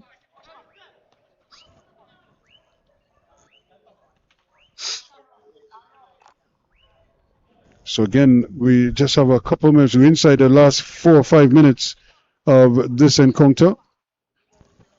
So Caledonia just needs to manage the play, avoid any serious or silly injuries or collisions, and just play. Just let the ball do the work now, and stroke it around the place. Get everybody involved. And this is training time. This is what you do in practice. You form your triangles and you just juke the ball, as we say. Just knock it. Keep it going. And that's more like it. And, the players have to just be there, present themselves to receive the ball. And no need to run and do too much. Just collect and pass and move. That's kind of like what is required given the state of the game and the lack of time left. Ramdindo, he's going at a mile a minute trying to manufacture something for his team.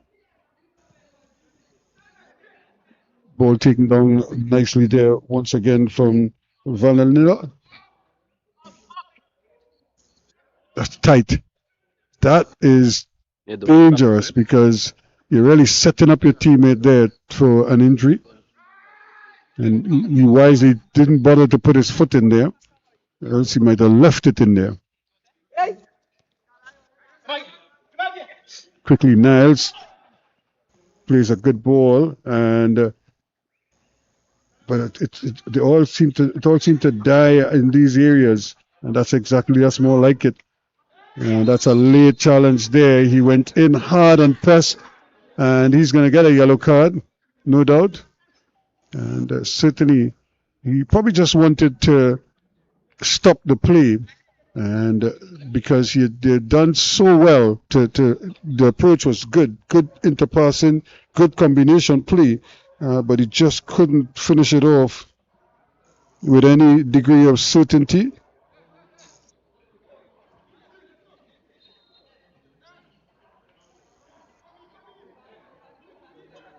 So Civic really inside the last minute or so of regulation time. I don't see them getting back in this game. Nathaniel Mitchell was the man who picked up that yellow card.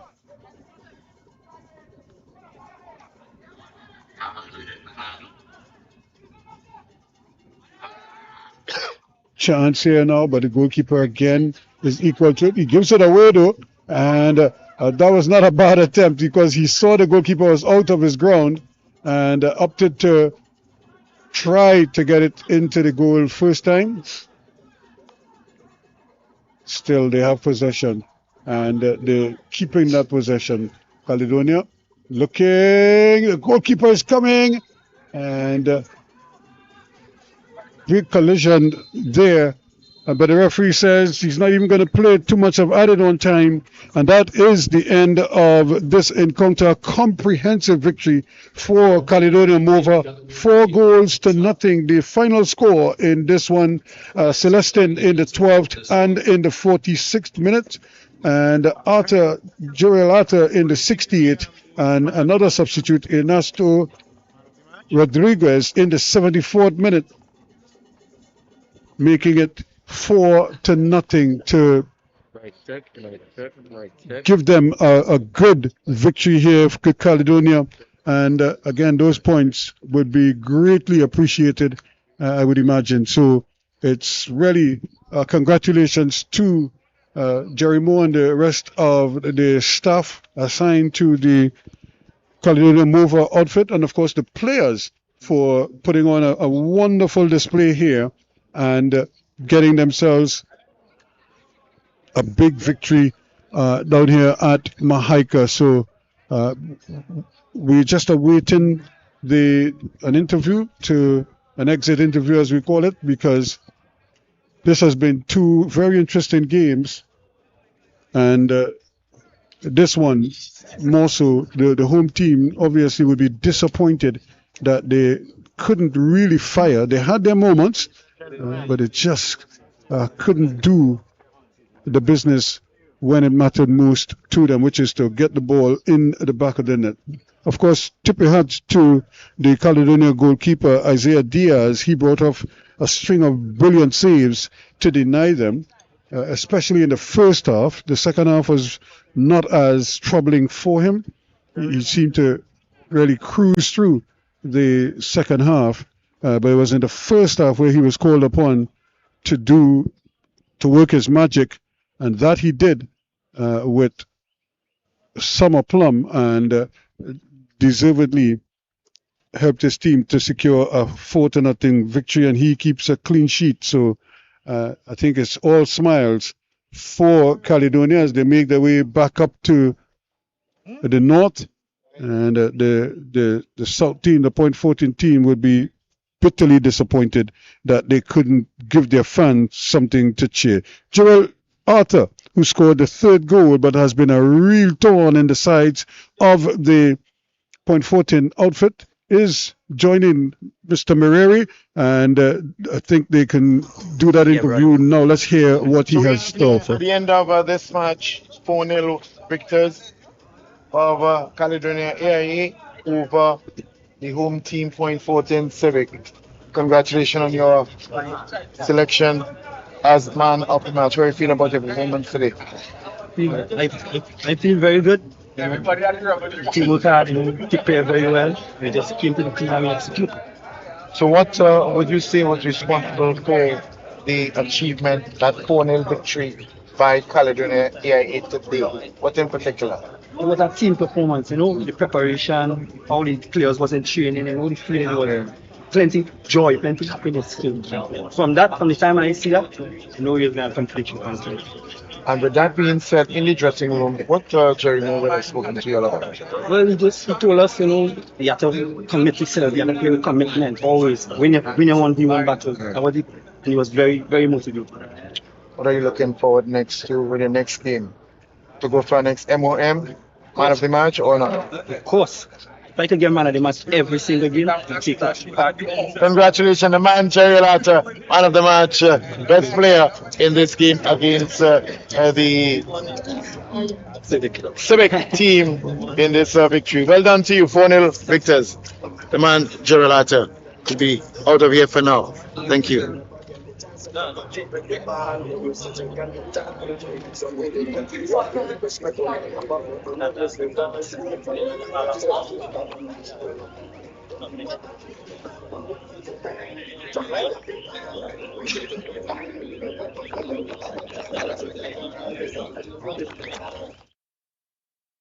In a good position. They're now up to 10 points. They now have 10 points. This is Caledonia.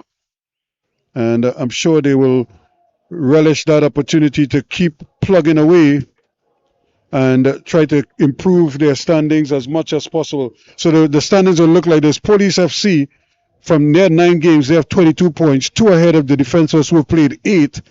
Club Sando, despite losing last evening, they remain in 3rd place on 18 points. Prisons, they are 4th on 16, the same as Central FC. Both of them have played 9 matches, but Prisons have scored 14 goals, and they've conceded 9, as opposed to Central scoring 17 but conceding 18. AC Port of Spain, with their big win last evening, they go to 14 points and now in 6th position, or stay in 6th position, as I say. Sawat Jablati, who also had a big win on Friday night, they're up to 12 points in 7th position. Caledonia, with their victory tonight, they go to 10 points. They're in 8th place. Point Fortin Civic, they're in 9th. They've played a game more than Caledonia, but they stay on 7 points. Phoenix, they also came up short today. 9 games played, they have 6 points, but they are in 10th place